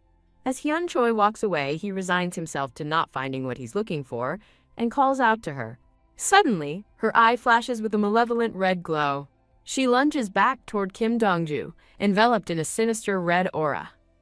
Smirking, he cracks his knuckles and asks why she's acting this way all of a sudden. With glowing red eyes and a snarl, she furiously asks if he's trying to challenge her. The scene pauses for a chapter break. Her red eye glows with intensity as she closes in. She continues her high-speed assault, flying toward him. Kim Dongju laughs, casually asking about her sudden change in attitude. Her face contorted with rage, she accuses him of trying to test his strength against hers. A powerful clash of hands sends out a shockwave of red energy. The force of their collision erupts, shattering the ground and sending them both flying backward. Hyun Choi lands on a fractured piece of earth, staring back at him across the gap. Her eyes glow with a wild, unrestrained power as she glares at him. Her intense focus is shattered by a sudden wave of shock. The red glow fades as she snaps back to her senses, confusedly asking what just happened. Kim Dongju turns his back, telling her to rest while he takes care of the boss monster. She watches him walk away, leaving her alone on the floating island. Gasp! She clutches her head in her hand, a look of pained confusion on her face. Gritting her teeth, she begins to question whether searching for the hidden dungeon is the right decision. She reflects that as time passes, she feels her body becoming stranger. Clutching her chest, she feels as if the parasitic ring is trying to take her over as it faintly glows. Returning home that night, she calls out to Shimnara. Seeing his dejected face, Hyun Choi asks what happened, and he admits he was rejected for another job. She sits down, revealing that she also had no luck, and they both lament their month of failed job hunting. She puts a bag of takeout in front of him, suggesting they just eat. He looks at the bag, asking what's inside. Smiling, she tells him it's jokbal and asks if they have any soju. A hand slams an empty shot glass down in frustration, with a cry of, "Damn it." Face down on the table, Shimnara drunkenly bemoans his status as a C-rank buffer, blaming it for his unemployment. While he curses his life for awakening as a buffer, Hyun Choi calmly sips her drink, resolving to find the hidden dungeon tomorrow. She stares intently at her glass, thinking that she just wants to get stronger. She suggests he just kill monsters to raise his stats, but he tearfully retorts that it would take 100 years since he's not an offense type. He falls into a silent, somber mood. Looking at her, he asks if her strength comes from an item she found in a hidden dungeon. He thinks how nice that must be, and then asks if he could go hunt for hidden dungeons with her. Hyun Choi stares down at him with a cold, unreadable expression. He admits he hates his situation and wishes he could get strong from a single item like her to easily get into a guild. In a moment of vulnerability, he asks why he can't be lucky like her. A horrifying image flashes of a person being swarmed by monstrous insect creatures. The memory is revealed to be of a younger, terrified Hyun Choi, about to be devoured by a massive insectoid. Her expression hardens at the memory of her past trauma. Shimnara, now very drunk, slurs that they're out of soju while continuing to complain about not being a rich and respected hunter. "You think I'm lucky?" she asks sharply, startling him. With a cold, menacing smile, she calls his words bullshit and asks if he's lost all sense of guilt. With tears in his eyes, a stunned Shimnara insists that's not what he meant. With an ice-cold glare, Hyun Choi presses him, asking what he meant by his words. Shimnara stammers an apology, looking away in shame as he blames his outburst on being drunk. He internally panics, horrified at what he just said to her. As he reflects on her past, a gruesome flashback shows 2 bloody bodies and a severed limb, recalling that she barely escaped alive. His eyes wide with terror and regret, he desperately apologizes again. Wringing his hands in anguish, he begs her to pretend she didn't hear him. While a panicked Shimnara thinks he's completely messed up, Hyun Choi watches him in stony silence. Sighing, she looks away, thinking to herself that he couldn't have known, and that his curiosity is only natural. She tells him to finish his food, but warns him to never say anything like that again, and he shakily agrees. The two eat their meal in a heavy, awkward silence. Hyun Choi stares into her glass, lost in thought. She breaks the silence by saying his name, and a startled Shimnara looks up. She reveals that while she almost died in that hidden dungeon, it was also where she found the parasitic ring. Connecting the dots, he hesitantly asks if the ring is the reason she survived. Hyun Choi's expression darkens as she refutes his idea, stating the ring had no such convenient power. With a chilling smile, she reveals that she killed an uncountable number of the insect monsters instead. A confused Shimnara can only ask, "What?" He stands up in disbelief, claiming her story makes no sense, while she calmly asks him to explain. Flustered, he asks how a tank like her could have possibly killed that many mantises by herself. He trails off, realizing there's a more pressing question to be asked. A hand reaches for a slice of jokbal on the table. Shimnara looks at her with a stunned expression, waiting for an answer. Hyun Choi looks him dead in the eye and calmly states, "I died. A lot." She recounts her horrifying ordeal through a series of traumatic flashbacks, explaining she was killed thousands, even tens of thousands of times, torn apart and decapitated, but kept coming back. Unable to process her words, Shimnara asks in disbelief if she's saying she kept dying in the dungeon. She confirms his fear, admitting that she died and killed over and over again, and that is the true source of her strength. In a memory, she's swarmed by mantises, thinking that she never wanted to be strong or find a rare item. Crying and covered in blood, her younger self couldn't understand why she had to endure such excruciating pain. She explains that when she finally escaped, no time had passed in the outside world. Her party was still standing in the exact same spot. She concludes with a faint, unsettling smile, repeating that this is how she became strong. Shimnara is left utterly speechless, his face pale with shock and horror.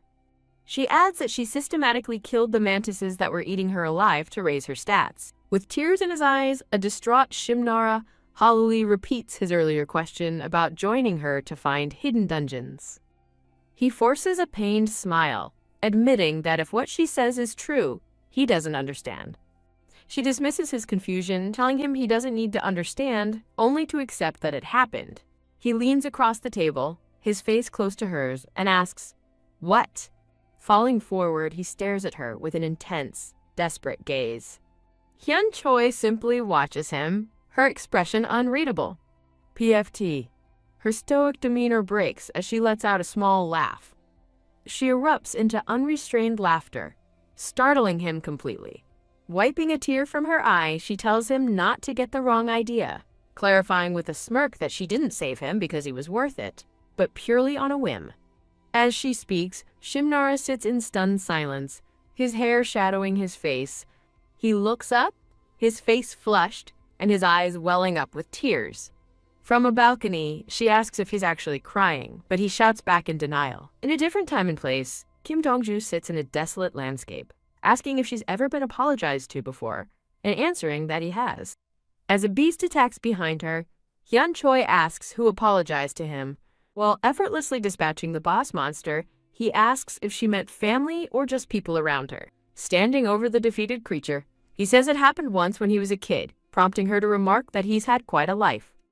She looks down somberly, confessing that she once thought she'd spend her entire life apologizing. A flashback reveals the moment she was abandoned. She reaches for Hyunshin to enter the dungeon together, while a horrified Shimnara screams for her to stop, yelling that Choi isn't with them yet. With her face cast in shadow, Hyun Choi quietly offers a single word of apology. In a convenience store, Hyun Choi coldly thinks that the person apologizing isn't the one who should be. A slight smile appears on her face as she reflects on a new, unfamiliar feeling. The red-haired man, Kim Dong-ju, rests his head on his hand, lost in thought. As Hyun Choi and a man walk away, a massive, horned beast watches them, remarking that they caught it. At his front door, Kim Dong-ju muses that Hyun Choi seems unusually calm today and wonders if Shimnara is the reason. He turns in surprise, questioning who is there. Ugh. He reacts in shock as he is suddenly grabbed, demanding to know what's happening. His muscular blonde sister, Kim Yeonhan, glares with furious energy, wondering why a gorilla is in her house. Annoyed, Kim Dong-ju worries about what will happen if his sister discovers he's been searching for hidden dungeons. Kim Yeonhan confronts him, asking if she's his mom and accusing him of ditching work to play around while she was away. Leaning back, he casually claims he just visited the black market to check for new items. His sister watches with her arms crossed, her expression stern and unconvinced. He sits up defensively, denying her accusations and cursing in frustration. Wham! She punches him in the face, furiously asking if he just swore at her. Stumbling back, he shouts in protest, denying that he swore at all. She follows up with a powerful kick, calling him a gorilla. Lunging forward with another punch, she angrily tells him to watch his manners. Pinning him down, she reveals the guild leader scolded her for his absence and demands the truth, promising to only kill him halfway. As he struggles against her grip, he desperately insists he wasn't playing around. His words give Kim Yeonhan pause, her eyes wide with shock. Seeing an opportunity, Kim Dong-ju smirks and decides to use Hyun Choi's name as an excuse. Kim Yeonhan's eye twitches in disbelief at the implication that he's dating someone. Calming herself, she scoffs at what she assumes is a ridiculous lie and asks where he met this supposed girlfriend. He sighs about her nagging and begins his story, claiming he went to a dogfight last month. He explains that he saw Hyun Choi there, who was unimpressed, and that she's his type, though he privately thinks gross. He completes his lie, telling his sister that they are now seeing each other. Kim Yeonhan's demeanor shifts to concern as she asks if the woman is dangerous. Kim Dong-ju smoothly elaborates on his fabrication, saying his new girlfriend recently quit her job to relax. He explains that she can spend her break with him, calling it a fling, while his sister considers his story. In his mind, he apologizes again to Hyun Choi for using her name, admitting he needs to survive his sister's wrath. Her patience worn thin, Kim Yeonhan shouts, asking if he's going to skip work. He yells back that she's too naggy and reluctantly agrees to go to work. She warns him to be careful, reminding him that the guild leader is just waiting for him to make a mistake. Worried, he wonders if he should lay low for a while to avoid trouble. Slumped on the couch next to his sighing sister, he realizes her nagging stems from their party being short on members.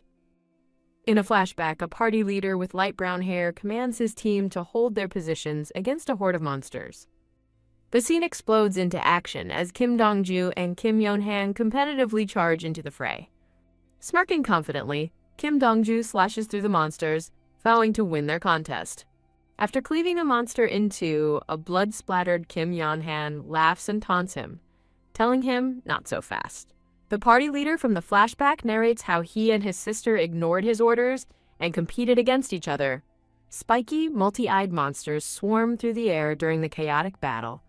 Kim Yeon-han mockingly calls her brother's weapon a useless toothpick while laughing. Two of their party members lie defeated on the ground, a direct result of the siblings' reckless competition. The narrator explains their behavior caused all sorts of problems for their party. Back in the present, Kim Yeon-han states they're trying to find a compatible new member during the next recruitment. Kim Dong-ju cynically suggests they just trick a clueless newbie into joining. Changing his tone, he agrees to look for a proper recruit. With a sly smile, Kim Yeon-han calls his bluff, asking about the fling he just fabricated. Stunned, Kim Dong-ju can only ask, "What?" He demands to know if his sister is crazy for suggesting Hyun-choi, but Kim Yeon-han calmly points out she's an unaffiliated hunter. With a giddy expression, Kim Yeon-han suggests they should form a party as a couple and go on a dungeon date. Her mood shifts as her eye gleams with intensity. She doesn't care about their flirting. She just wants to kill monsters. Laughing maniacally, she wonders with delight how many monsters she can tear apart this time. A disturbed Kim Dong-ju asks about her crazed eyes, but she barrels ahead, already planning Hyun-choi's life by asking about her address and favorite foods. Overwhelmed and blushing, Kim Dong-ju is left speechless. In his mind, he concludes that his sister, the gorilla, has completely lost her mind. The scene shifts to a quiet residential building at night. Elsewhere, Shimnara stands on the street, admitting to herself that she doesn't want to go home. She reflects on this unusual feeling, a sentiment she never thought she'd have. A flashback of Hyun-choi's sinister smile crosses her mind, as she recalls that yesterday was really something. The memory continues, showing Hyun-choi's unsettling expression contrasted with Nara's own disturbed state. She remembers being so shocked by Choi's story that she apologized profusely, leaving her flustered outside her apartment. Her face is flushed with embarrassment as she recalls the moment. She hesitantly reaches for the keypad to her apartment door. Standing before her door, she sighs in exhaustion. Eek! She's startled by Hyun-choi, who cheerfully pops out from the doorway to welcome her home. A close-up captures Nara's terrified scream. Stammering, Nara asks why she's home so early, and Hyun-choi happily explains she was waiting for her, much to Nara's confusion. With a bright smile, Hyun-choi drops a bombshell. She's planning to move out.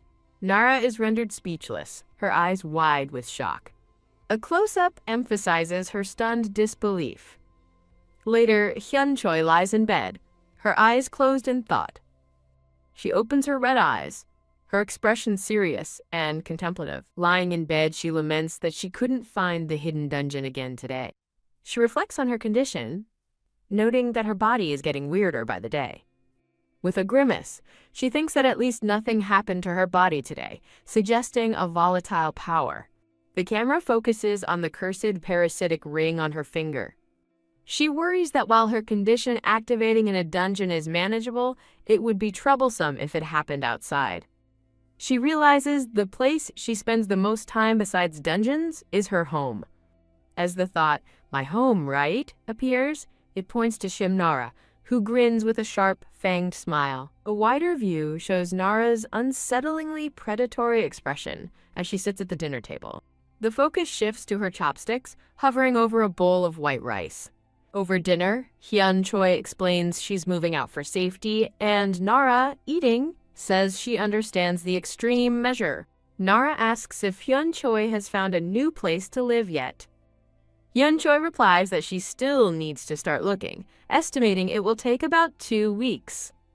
In a cute chibi scene, Hyun-choi boasts that she can cook pretty much anything.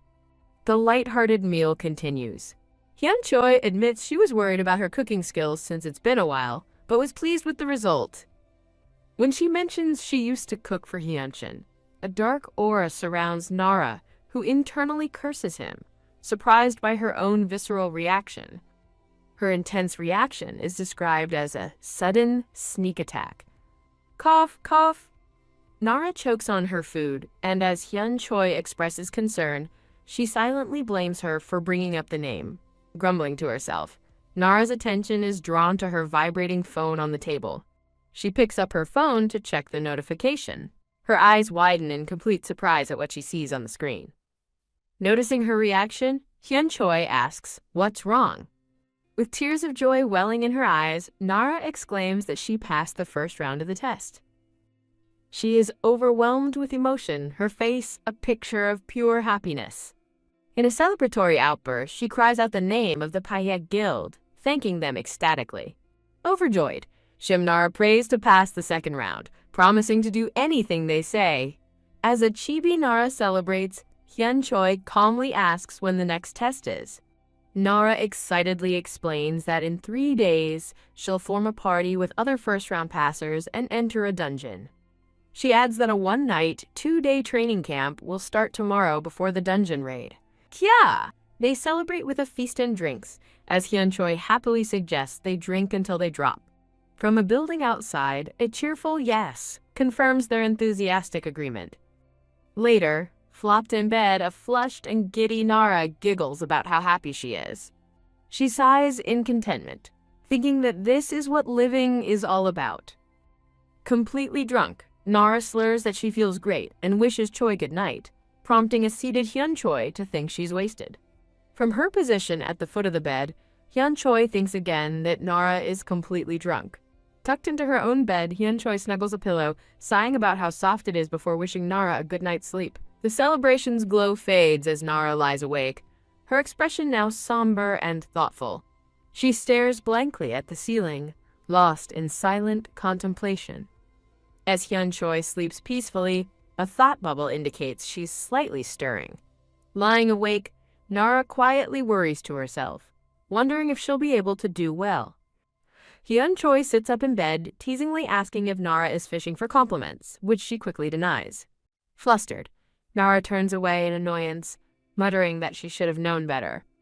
She fumes silently, wondering what she even expected from Hyun Choi. Giving advice from her bed, Hyun Choi tells Nara to just act as she normally does. Confused by the simple advice, Nara turns back with a questioning look. Hyun Choi reassures her, mentioning that everyone praised her performance at Hansen Guild, and that she has nothing to fear. Nara is visibly touched by the unexpected words of encouragement. With a small, grateful smile, she quietly thanks her friend. Hyun Choi laughs, saying she knew Nara was fishing for compliments, earning an annoyed good night in return. Later that night, Hyun Choi stirs in her sleep, her phone lying beside her on the pillow. Now wide awake, she quietly checks her phone while Nara sleeps on the other side of the room. The glow of the screen illuminates Hyun Choi as she texts, with Nara still soundly asleep. With a mischievous smile, Hyun Choi scrolls through her phone, the clock showing it's 2 in the morning. In a text, she dismisses the idea of a guild and suggests taking someone to a hidden dungeon instead. Elsewhere, Kim Dongju reacts to the message with an exhausted sigh, utterly exasperated. A confident, muscular blonde woman in sunglasses smiles brightly. Hyun Choi looks on with a neutral expression as she's approached on the street. The blonde woman introduces herself as Kim Dongju's sister, much to Hyun Choi's surprise. Hyun Choi gives her an unimpressed, skeptical look. A panicked Kim Dongju puts a finger to his lips, desperately trying to silence his sister. Kim Yeon-han removes her sunglasses with a smirk, dismissing her brother's antics and saying she wanted to meet Hyun Choi in person. She explains that since Hyun Choi was the first to reject Payok's scouting offer, she came to extend it again officially. Extending her hand, she formally invites Hyun Choi to join their guild. As Hyun Choi remains silent, Kim Yeon-han asks if she's not going to come inside to talk. She calls it an offer no hunter can refuse, promising benefits beyond most hunters' wildest dreams. She emphasizes that it's a miracle for an unknown C-rank hunter to be scouted in their exclusive circle. She explains that all Hyun Choi must do is raid dungeons with them, assuring her that Dongju will keep her safe despite her low rank. With a sharp, predatory grin, she adds that it's a rare opportunity to make a lot of money. Hyun Choi remains completely unmoved by the sales pitch. What? Kim Yeon-han is utterly stunned into silence by the lack of a positive response. In disbelief, she demands to know why Hyun Choi would say no, questioning if she doesn't know about Pae-yuk. Stuttering, she desperately asks if Hyun Choi doesn't even recognize who she is. With a dark glare, she assumes Hyun Choi must have thought the offer was a scam because she didn't recognize her fame. Hyun Choi calmly replies that she knows, identifying her as one of her miracle siblings, which only infuriates the Chibi Yeon-han further. Kim Dongju grabs his sister, begging her to stop the embarrassing display, but she's too shocked to listen. Kim Dongju covers his sister's face, insisting there must be a personal reason for the refusal and that they need to leave quickly. In a flashback, a panicked Kim Dongju worries they'll discover his lie about dating Hyun Choi, while she sternly tells him to get a grip. A title card identifies the siblings, Yeonhan Kim and Dongju Kim, revealing they are both S-class hunters. A stylish shot shows the siblings as narration explains the media once called them the, quote, miracle brothers and sisters. Looking thoroughly unimpressed, Hyun Choi asks the siblings why they came to her. Kim Yeon-han drops to her knees in despair, crying that she has nowhere else to find party members. As Hyun Choi questions her statement, Kim Yeon-han laughs maniacally while a nervous Kim Dongju stammers. Kim Dongju tries to salvage the situation, claiming it's no big deal while attempting to drag his sobbing sister away. Furious, Kim Yeon-han forbids Hyun Choi from ever meeting her brother if she refuses to join their dungeon raid. Kim Dongju desperately tries to silence his sister, telling Hyun Choi to ignore the gorilla. Hyun Choi smiles and bluntly states she doesn't like him, leaving Kim Dongju stunned at being rejected, without even confessing. As Hyun Choi bursts into laughter, the siblings react with comical rage and confusion. A crackle of dark purple energy suddenly fractures the air. Hyun Choi's eye transforms, her pupil glowing with an intense, demonic light. Disturbed by a strange feeling, Hyun Choi is distracted from the laughing Kim siblings in the background. She turns to Kim Dongju with a look of sudden concern, asking what's happening. A look of sheer shock crosses her face as her glowing red eye widens in alarm. A massive explosion of purple energy erupts behind the oblivious siblings as Hyun Choi screams for them to look. The trio flees as Hyun Choi yells that they have to get out of there fast. As they sprint away from the chaos, Kim Dongju asks how she knew, but she just tells him to run faster. Purple energy surges violently from a nearby building. The chaotic energy continues to pour out of the brick building. A vortex of destructive purple power swirls ominously. A window violently shatters outward from the force within. The group is caught in a powerful vortex, pulling them and everything around them into a swirling dimensional rift. Hyun Choi warns that the vortex is devouring everything, while Kim Dongju laments that they were just about to search the area. Confused by his comment, Hyun Choi looks back at him with a puzzled expression. The swirling purple vortex continues its destructive pull. The energy intensifies, consuming the street in its chaotic spiral. Officer Song Ik-young sets up a police line, ordering bystanders to get back from the dangerous vortex. Standing in the rubble, Hyun Choi calls the situation craziness as Kim Dongju complains that every dungeon they find ends up getting smashed. Hyun Choi asks when they're going in, shocking Kim Dongju, who can't believe she wants to enter the chaotic scene. With a confident smirk, Hyun Choi explains that new dungeons are first come, first served, no guild required. Kim Dongju angrily points out that they can't go in until they get results, gesturing toward an official nearby. Kim Yeon-han recognizes the officer, calling out Ik-young as the officer looks back at her sternly. Officer Song Ik-young formally greets Kim Dongju, identifying herself as Officer A, an A- class buffer for Seoul's Hunter Task Force. While Kim Yeon-han asks if her brother is in trouble again, Hyun Choi complains that they found the dungeon but aren't being allowed inside. Kim Yeon-han questions why the officer is being so picky, but Officer Song Ik-young calmly replies that procedure must be followed. An angry Kim Yeon-han argues about the long wait time and the risk of a dungeon break, but the officer calmly insists they must form a party first. A woman with long brown hair arrives, announcing her guildmate is coming to start the party, which annoys Kim Yeon-han as the officer reiterates the process.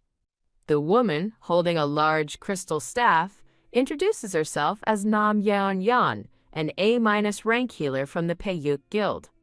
As Nam Yeon-yeon notes that the tanks are overconfident because of the two S-class players, Kim Yeon-han pulls her hair in frustration. Kim Yeon-han desperately asks an unseen Mr. Choi why no tankers will join, wondering if it's his fault. Kim Yeon-han frantically asks Kim Dong-ju where Choi went, and they both realize with a shock that he has vanished. Kim Dong-ju, Kim Yeon-han, Nam Yeon-yeon, and Officer Song I-kyung stand in the street, looking around for the missing woman.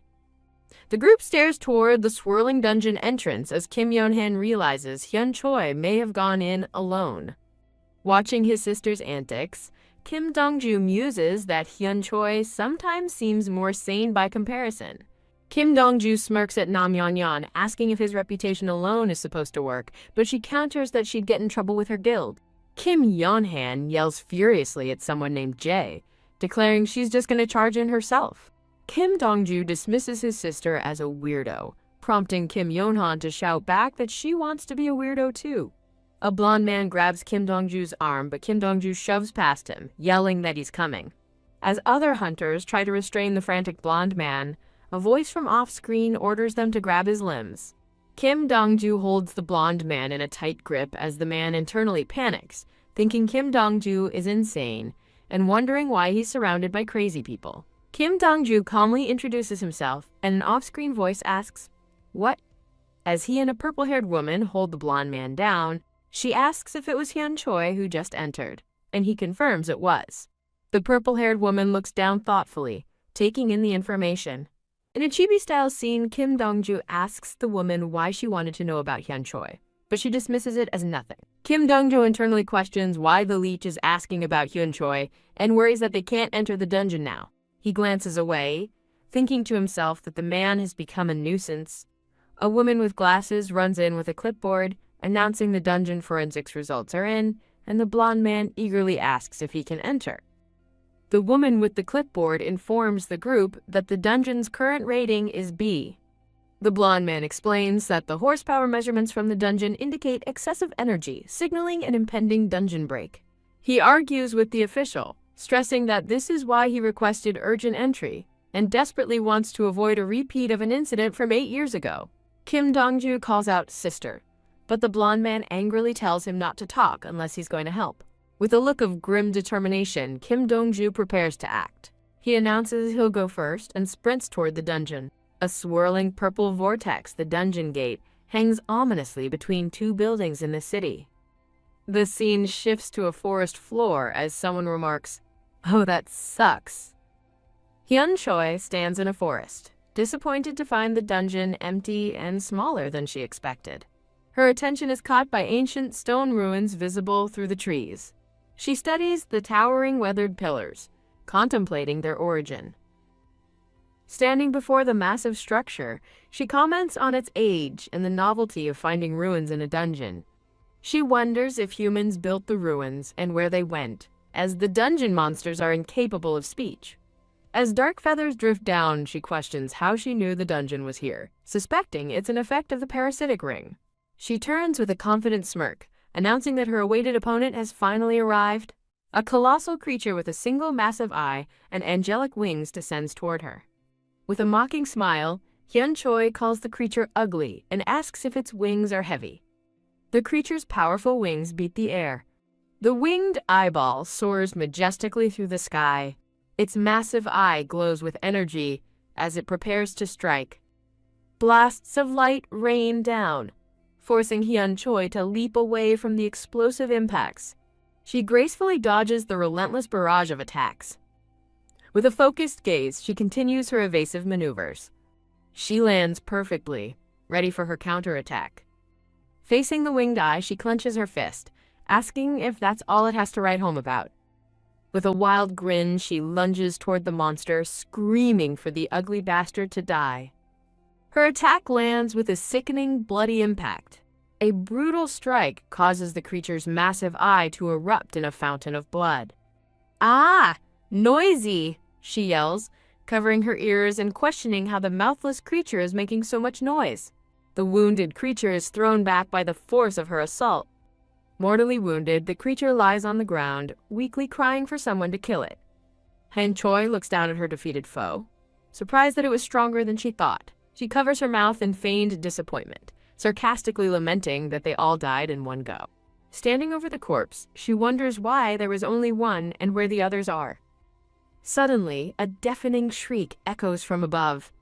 She looks up with a sly smile, realizing the creature's scream was a distress call. The sky darkens as a massive swarm of winged eye creatures fills the air. With a look of pure delight, she remarks that there are more than she expected. The horde of angelic monsters begins its descent. Facing the overwhelming army alone, she wonders aloud if she's supposed to attack them all at once. A barrage of glowing white projectiles streaks through the air. With a confident smirk, Hyun Choi effortlessly dodges the incoming energy blasts. Thud. She lands powerfully, cracking the stone ground beneath her foot. Leaping through the onslaught of attacks, she mockingly asks if that's the best her opponents can aim. With a determined gaze, she charges forward through the lingering energy trails. A narration explains the weakness of the winged eye creature. A reload time after its first attack creates an opening. A massive blast of energy slams into the creature's single eye. The angelic monster's wings are torn apart by the force of the attack. A flurry of slashes cuts through an entire swarm of the winged beasts. In a streak of motion, Hyun Choi slices cleanly through a massive winged eye creature.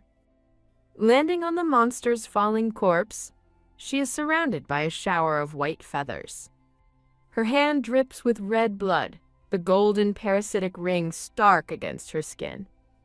Shaking the blood from her hand with a grin, she readies herself, remarking, "Okay, here we go again." A blue system window suddenly appears, announcing that a stat has increased by 1. Surrounded by a cascade of stat-up notifications, she wonders why this is happening so suddenly, feeling a sense of déjà vu. She looks back pensively at the silhouettes of the creatures in the sky, a lone notification still hovering beside her. A close-up shows the fierce determination glowing in her red eye. Standing amidst the dead, she looks up as another massive, winged monster descends from the sky. With a bloodthirsty grin, she raises her blood-soaked fingers, eager for more. A promotional page for the scanlation team is displayed. At a public event, a man in a blue jacket identifies the guildmaster of Hwajan, urging the surrounding press to get their cameras ready. Mobbed by reporters, a man with long blonde hair and a ponytail, Hunter Park Gi-yeon, is asked how it feels to be Korea's first to clear a hidden dungeon. As Park Gi-hoon is escorted through the flashing cameras, the press hounds him for more details about his discovery. Amidst the chaos of the crowd, someone has been pushed to the floor. An angry blonde man with shadowed eyes grits his teeth in rage. The blonde man watches from the crowd as Park Gi-hoon and his entourage move away. Appearing suddenly, Kim Yeon-han furiously accuses someone of killing them all. She stands above the crowd, glaring down at Park Gi-hoon, who looks away grimly. As golden energy gathers in his hand, Park Gi-hoon coldly asks if it isn't obvious. The angry blonde man lunges through the crowd, throwing a powerful punch at Park Gi-hoon. Kim Yeon-han sees that he deserves to die, while the attacker curses him back. Park Gi-hoon calmly catches the incoming fist with one hand. The impact shatters a red ornate object as a shockwave rips through the area. Panic erupts as reporters scream for everyone to run, realizing two S-ranks are fighting. Park Gi-hoon effortlessly holds his attacker by the collar, looking down with cold indifference. With a single tear tracing his cheek, Park Gi-hoon quietly asks his defeated opponent why he did it. Crying on the ground, the blonde man asks if it was because of him, because he left the Hwajan Guild. Closing his eyes, Park Gi-hoon dismisses him, saying he can think what he wants. In the aftermath, Kim Yeon-han holds a defeated Kim Dong-ju by the head and demands that Miss Choi explain the situation. She questions why Hyun Choi and her brother were seeking a hidden dungeon. thinking to herself that Kim Dong-ju is being overpowered. Observing the scene, Hyun Choi internally notes the significant difference in power even among S ranks. The blonde man who attacked Kim Dong-ju earlier is shown with a furious expression. Hyun Choi smirks, realizing why Kim Dong-ju was so uneasy around his sister and thinking how unfair it is that he's being called a murderer. She muses that death in a dungeon is common, finding Kim Yeon-han's intense reaction strange for an experienced S rank. Recalling the earlier fight, she wonders why Kim Yeon-han is being so sensitive as she pins the blonde man to the ground. A wicked, knowing smile spreads across Hyun Choi's face. Lying on the shattered ground, Kim Dong-ju asks Hyun Choi how she plans to handle his sister. Kim Yeon-han directs her attention to Hyun Choi, asking if she will have any complaints about what happens next. As she tightens her grip on her brother's hair with killing intent, Kim Dong-ju realizes his sister is seriously enraged. Hyun Choi meets Kim Yeon-han's furious gaze with a confident smirk and challenges her to try and kill her. A woman with dark hair and red eyes wonders to herself just how strong a certain person is. The ground begins to crack and tremble violently. A muscular woman with short blonde hair bursts upwards from the rubble. Stunned, the blonde woman looks around, asking what is happening. She discovers a massive hole in the ground where she just emerged. Furious, she grits her teeth and yells, accusing Kim Dong-ju of running away. The ground continues to shake beneath her. Elsewhere, Kim Dong-ju struggles to pull himself out of the earth, thinking how embarrassing his situation is as Hyun Choi watches from behind. Hyun Choi teases him, saying he looks like he crawled out of a grave, but he just tells her to shut up. Kim Dong-ju advises Hyun Choi not to be provoked, claiming the blonde woman is clearly crazy. Wah! Offended, Hyun Choi bites his hand and screams, asking who he's calling crazy. The blonde woman glares at them and orders Kim Dong-ju to step away from Hyun Choi. She questions his intention to go looking for a hidden dungeon with her. She warns him, suggesting that Hyun Choi might be using him for her own purposes. Kim Dong-ju tries to reason with the blonde woman, explaining that it was his idea to find a hidden dungeon together to become stronger. Enraged, the blonde woman shouts back, asking if he has any idea how many hunters have died searching for such items. She pleads with Kim Dong-ju to wake up, insisting there are other ways to get stronger. As Kim Dong-ju looks away, the blonde woman's thought reveals that she was the one who helped him become strong in the first place. Kim Dong-ju internally questions if there are other ways to get stronger besides raising stats, while Hyun Choi thinks that there's something more important going on. Hyun Choi finishes her thought, realizing that what the blonde woman is saying contradicts what she was taught by someone named Nara. The blonde woman unleashes a powerful slash of blue energy. The blast of energy surges forward. Hyun Choi is sent flying backward, blood spraying from the impact. Kim Dong-ju watches in horror as the attack connects. As Hyun Choi lies motionless on the ground, the blonde woman stands over her with a sword, prompting Kim Dong-ju to scream her name. The blonde woman scoffs, dismissing Hyun Choi as a mere C rank who got too cocky. The scene shifts to a massive, swirling purple dungeon gate hanging over a city. A woman with light brown hair holding a crystal staff smiles nervously, sweating. She thinks about how she can't breathe and anxiously asks when they'll get authorization to enter, while a female officer watches behind her.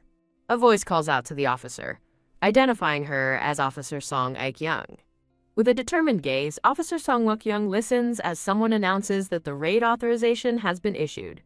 Back inside the dungeon, Kim Dong-ju sees how badly Hyun Choi is hurt and thinks they need to treat her fast, but the blonde woman tells him it's time to go clear the dungeon.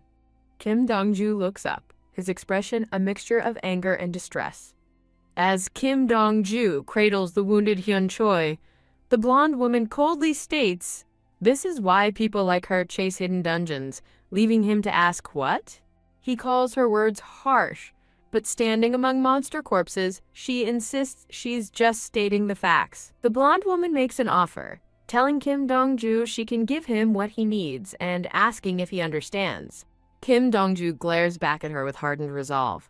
A flashback begins, explaining that 12 years ago, Korea's first dungeon break occurred, and the government's response was too slow. The narration reveals the victims were their parents, as two children are shown mourning at a funeral.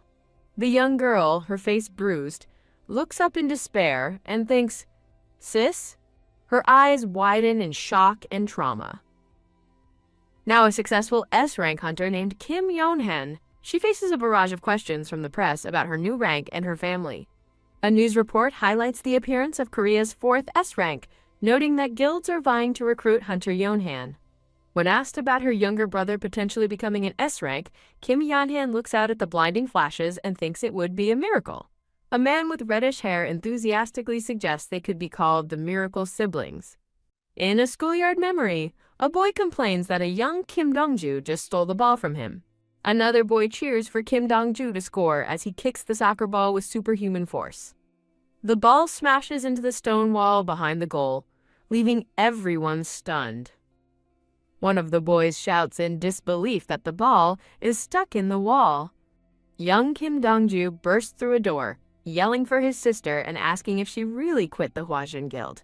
In a flashback, a younger Kim Dong-ju with black hair confronts his sister, demanding to know why she joined the Pahik Guild.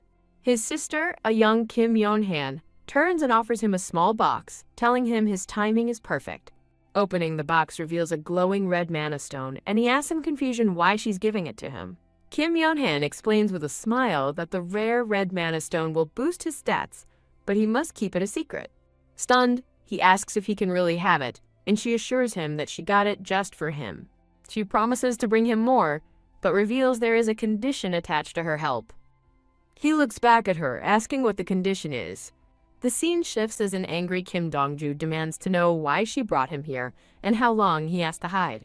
He yells that he wants to train and take on missions, but she calmly states this was Pyok's condition. Kim Dong-ju reveals he knows the stone is from a hidden dungeon they control, which is why they must hide his rapid growth. Kim Yeon-han simply smiles and asks if that isn't a good thing. He defiantly rejects the stone, declaring he'll become a hunter on his own and report his awakening immediately. She coldly warns him that he's too weak and will die instantly, adding that hunters cannot afford weakness. She reminds him their parents died because they were weak, as the flashback shows them mourning at a funeral. With a crazed expression, she vows to make sure he becomes strong enough to survive. A dejected Kim Dong-ju looks down, accepting her dark resolve. Blood suddenly drips from his mouth. He collapses to his knees, gasping for air as he coughs up a pool of blood. As a hand reaches for him, he looks up, his face bloodied and bruised. Kim Yeon-han kneels before him, gently cupping his face in her hands. A split view shows her stoic expression and his pained, crying face. A system window flashes, revealing Kim Dong-ju's B-rank status and incredibly high stats. The flashback ends with Kim Yeon-han embracing her brother, telling him all that's left is to get stronger. Back in the present, Kim Yeon-han declares she's glad he understands and suggests they leave Hyun-choi behind. Stretching, she stands over them and asks if he knows why she seeks hidden dungeons. She accuses him of being deluded by Hyun-choi into thinking he'd grow stronger that way. Kim Dong-ju angrily questions her motives, asking why she's stopping him now after pushing him to be strong and attacking a stranger. Kim Yeon-han insists a hidden dungeon is a place to die and she won't let her brother go there. He smirks, realizing her actions prove she still thinks he's weak, just as she always taught him. As his sister holds Hyun-choi's hand, he declares he is done caring about her opinion. He glares at his sister, telling her to butt out and that he doesn't care if he dies. Thud. Kim Yeon-han drives her sword into the ground, asking if he's made his choice. Drawing her sword, she challenges him, asking if he's really going to the hidden dungeon. He confirms it and sarcastically offers to report back on his trip. Kim Yeon-han explodes into motion, preparing to attack. Kim Dong-ju turns his back on her, resolved. Furious, she asks if he minds dying right now, since the outcome will be the same. He slams his hand on the ground, retorting that he won't just let himself die. Jagged stone spires erupt from the earth, lifting him and Hyun-choi out of her reach. Kim Yeon-han faces the oncoming assault of stone shards, ready to fight. She dismisses his attack with a scoff and effortlessly dodges between the projectiles. With a surge of blue energy, she shatters the stone spires with a single swing. Holding Hyun Choi, Kim Dong-ju thinks his sister is all brute force and resolves to hold on, but Hyun Choi asks why. He calls her an idiot, explaining they need a healer, but she just smiles through her bloody wounds and says she's fine. He scoffs at her claim but then does a double take as he notices something is wrong. Hyun Choi stands up, perfectly fine, and thanks him for the rest while noting his sister is furious. Stunned, Kim Dong-ju stammers, unable to comprehend how she's uninjured. Grrrrk. She stretches her arms wide, her body completely healed and free of any wounds. With a confident smirk and a hand on her hip, she stands fully recovered. Hyun Choi's red eyes gleam with smug satisfaction, her injuries completely vanished. Looking flustered, Kim Dong-ju nervously asks Hyun Choi how much of their conversation she overheard. With a blood-streaked, smiling face, Hyun Choi recalls his "Sister, are you crazy?" line and admits that while she's confused, she found it entertaining. As a smirking, red-haired man in a flashback tells someone to stay out of his business and not worry if he lives or dies, Kim Dong-ju stammers in the present. Mortified, Kim Dong-ju shouts in panic, realizing she heard everything from the very beginning. Jagged rock pillars shoot through the air, signaling the start of a battle. A voice narrates a harsh truth as the pillars fly past. If you fall behind, you're as good as dead. The narrator reveals a painful memory, explaining that this is what happened to their parents and friends. Kim Dong-ju stands with his back to the viewer, trapped as massive earthen spikes erupt around him. In what appears to be a flashback, a blonde man with a sword leaps over a swarm of winged-eye creatures. He grits his teeth, bringing his sword down with furious intensity. In the present, Kim Dong-ju glares forward with grim determination. The blonde man's eyes glow with power as he unleashes a massive, swirling sword attack. His powerful slash cleaves through the earthen pillars as a narration explains it was a way to recover his body. The devastating attack tears through the landscape with immense force. Startled, the blonde man turns his head, questioning if he heard Dong-ju's scream. Elsewhere, Kim Yeon-han runs across the rocky terrain, shouting her brother's name and demanding to know what's happening. Back at the fight, the blonde man stares in wide-eyed shock at an unexpected arrival. He questions Hyun Choi, who stands defiantly with her arms crossed, asking if she came down on her own. Smirking deviously, Hyun Choi says she was just figuring out how to make him do that, while he internally wonders how she's still standing. The blonde man's thoughts race as he questions how she survived an attack that should have been lethal for a C rank, pondering the nature of her stats. He wonders if she could be an S rank like him, but dismisses the idea, feeling her power is different. He concludes she's likely an A- rank, using an item to hide her true stats. Kim Dong-ju urges Hyun Choi to escape while she can, but she calmly refuses, saying she can help. He angrily shouts that it's his fight, but she counters, annoyed by his lack of trust, and pointing out they're all trapped in the dungeon regardless. The blonde man's eyes narrow, realizing she must have a powerful reason for seeking the hidden dungeon. As Kim Dong-ju yells her name, Hyun Choi charges furiously toward the blonde man. The blonde man grabs her by the face, taunting her to stop freezing up and fight him seriously. Her fist flies toward his face in a powerful counter. With a wild, determined grin, Hyun Choi follows through with her punch.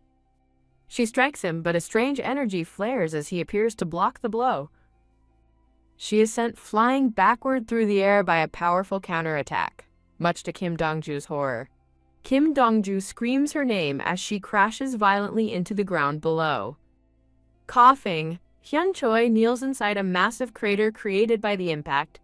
She looks up with an annoyed expression, admitting she didn't even see his attack coming. An immense power suddenly surrounds her, her hair flying upward with the force. She's slammed violently into the ground by an unseen crushing force.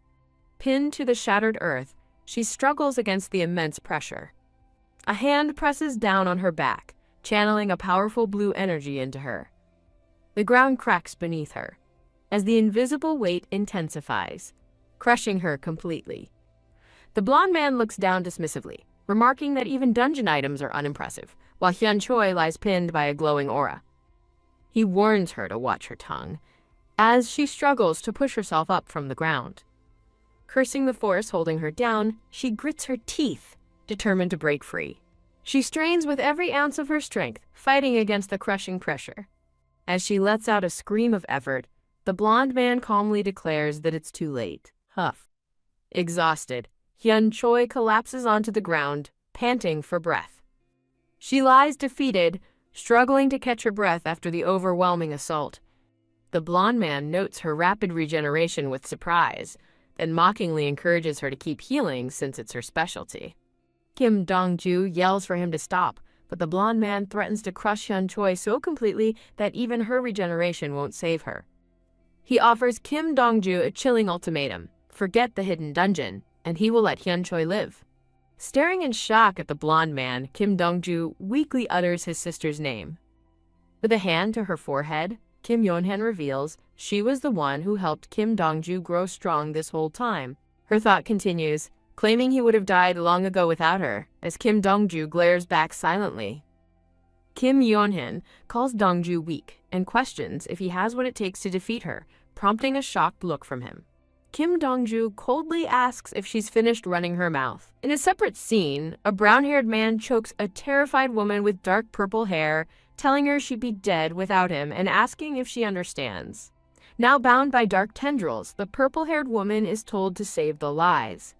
The perspective shows her on the ground, watching Kim Dong-ju and Kim Yeon-han from afar. With glowing red eyes and a sinister grin, the purple-haired woman accuses them of wanting to control people, saying they're the last ones who should talk. Blood streaks down her face as she smiles, explaining that she's helping Kim Dong-ju because they are the same. Her glowing red eye fills the frame as she invites Kim Dong-ju to come with her. The intense glow from her eye fills the screen, marking a transition. A warning from the Thunder Team Scanlation group appears against a backdrop of a hooded figure. Elsewhere, the woman with the staff panics, realizing Dong-ju is gone, and wondering how she'll stop him by herself. A man in a green hoodie asks if she still hasn't received permission to enter, and she snaps back that it's coming soon. The woman with the staff turns in shock, stammering Kim Yeon-han's name and asking what's wrong. Kim Yeon-han clasps her hands together with a romanticized expression, gushing that he went to save his girl. Her expression turns sinister as she decides to go watch, while the woman with the staff begs her not to make up excuses to enter the dungeon. Laughing, Kim Yeon-han leaps into action, shouting that this sounds like fun, leaving her companions behind. Officer Song Ah-kyung grabs the panicking woman with the staff, yelling that the system isn't working yet as the woman apologizes profusely. As Kim Yeon-han runs off, she decides to blame Dong-ju if the guild leader gets mad and waves a cheerful goodbye. A glowing hand surges with power. Inside the dungeon, Hyun Choi, now with purple streaks in her hair, slices through a winged eye creature as notifications confirm her stats have increased. She continues her assault, gracefully cutting down another creature as her stats continue to rise. Splattered in blood, she smiles with exhilaration, thinking she hasn't felt this way in a long time. As she cuts down a swarm of the winged creatures, she feels something filling her up as her stats rise with each kill. She lands among the fallen creatures, her left arm completely severed, yet she remains focused on the power filling her. A quiet, focused intensity marks her expression. Her red eye gleams with deadly purpose against a backdrop of blood, facing a massive, multi-winged creature. She resolves that she needs to kill more. She is blown back by a powerful, unseen force. She digs her heel into the ground, stopping her momentum. Leaping onto the giant creature, she declares her need for more power. She scrambles up the creature's wing, using it as a foothold. Standing atop the monster, she's hit by a psychic assault, questioning if there are any more, declaring it's not enough. She tears into the creature's wing, taunting it to cry louder. Ripping the wing further, she goads the creature, yelling that its friends will come if it screams. She pauses her attack, thoughtfully considering her next move. With a blood-spattered hand, she pats the creature's wounded wing. Crossing her arms, she notes her stats aren't as high as she expected and wonders if it's because there are fewer locusts. She looks to the sky, filled with more creatures, and declares with satisfaction that there are still plenty left. Ready for more, she says, "Okay," as she prepares to move.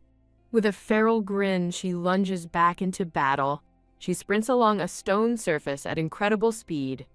Her blood-splattered face is a mask of intense focus. She looks up as sharp, dark projectiles rain down around her. She stands atop a massive stone spire that has erupted from the ground. From her perch, she gazes up at the swarm of winged creatures descending toward her. One of the larger creatures fires a massive energy blast from its eye. The blast incinerates several other creatures in a devastating chain reaction. Standing amid the falling debris of the slain creatures, she cries out in despair, "No!" My hunters. Splat. Hyun Choi, splattered with blood, confronts a figure whose shoes have just landed, demanding to know who they are. Recognizing the newcomer, she calls out Kim Dong-ju's name in surprise as he sighs and chides her for making a mess. She furiously asks why he's interrupting her, but he just tells her to quiet down. He questions if she's trying to get caught by showing off power beyond a C grade, warning her she'll be jailed, but she yells back that she already knows. They both express shock in a chibi moment, with him exclaiming she's a B grade and her admitting she hadn't realized. Kim Dong-ju covers his face with his hand, looking utterly exasperated by the situation. He privately decides on a cover story where he saved her from hiding, but she simply asks why he's helping. He tells her to pretend to be a Class C until they're captured, which he estimates will take 3 days, much to her dismay. Holding a bloody wing, he wonders what to do with it, but she reminds him it's Pa-hyuk's test day and they need to go cheer for him. He dismisses her concern, saying Pa-hyuk is better than her anyway, and offers her a wipe before asking if she wants to look around. He casually mentions that Officer Song Aik-young was asking about her, wondering if she got into trouble, but Hyun Choi denies it. When he claims her actions were in self-defense, a confused Hyun Choi asks what she supposedly did. With a cruel smile, she explains that her boyfriend left her in a bad situation, so she got her revenge on him. He asks if anyone knows, and she cheerfully admits that she's the only one left, having killed everyone else. Enraged, Kim Dong-ju grabs her hair while sarcastically declaring how proud he is, causing her to cry out in pain and protest that he said he liked her. He screams that he doesn't like her and is only pretending so his sister won't find out he's searching for a hidden dungeon. Suddenly, a muscular blonde man appears and grabs Hyun Choi by the throat, lifting her into the air as Kim Dong-ju watches in horror. Whoosh! Kim Dong-ju's hand lunges forward in a blur of motion. Hyun Choi is sent flying as a green crystalline barrier shatters before her. The blonde man's face is cast in shadow as he looks down with cold indifference. Bam! He viciously slams Kim Dong-ju's head into the cracked earth, pinning him down. The blonde man stands over the defeated Kim Dong-ju, turning his attention to Hyun Choi, who lies incapacitated nearby. His eyes narrow into a furious, menacing glare.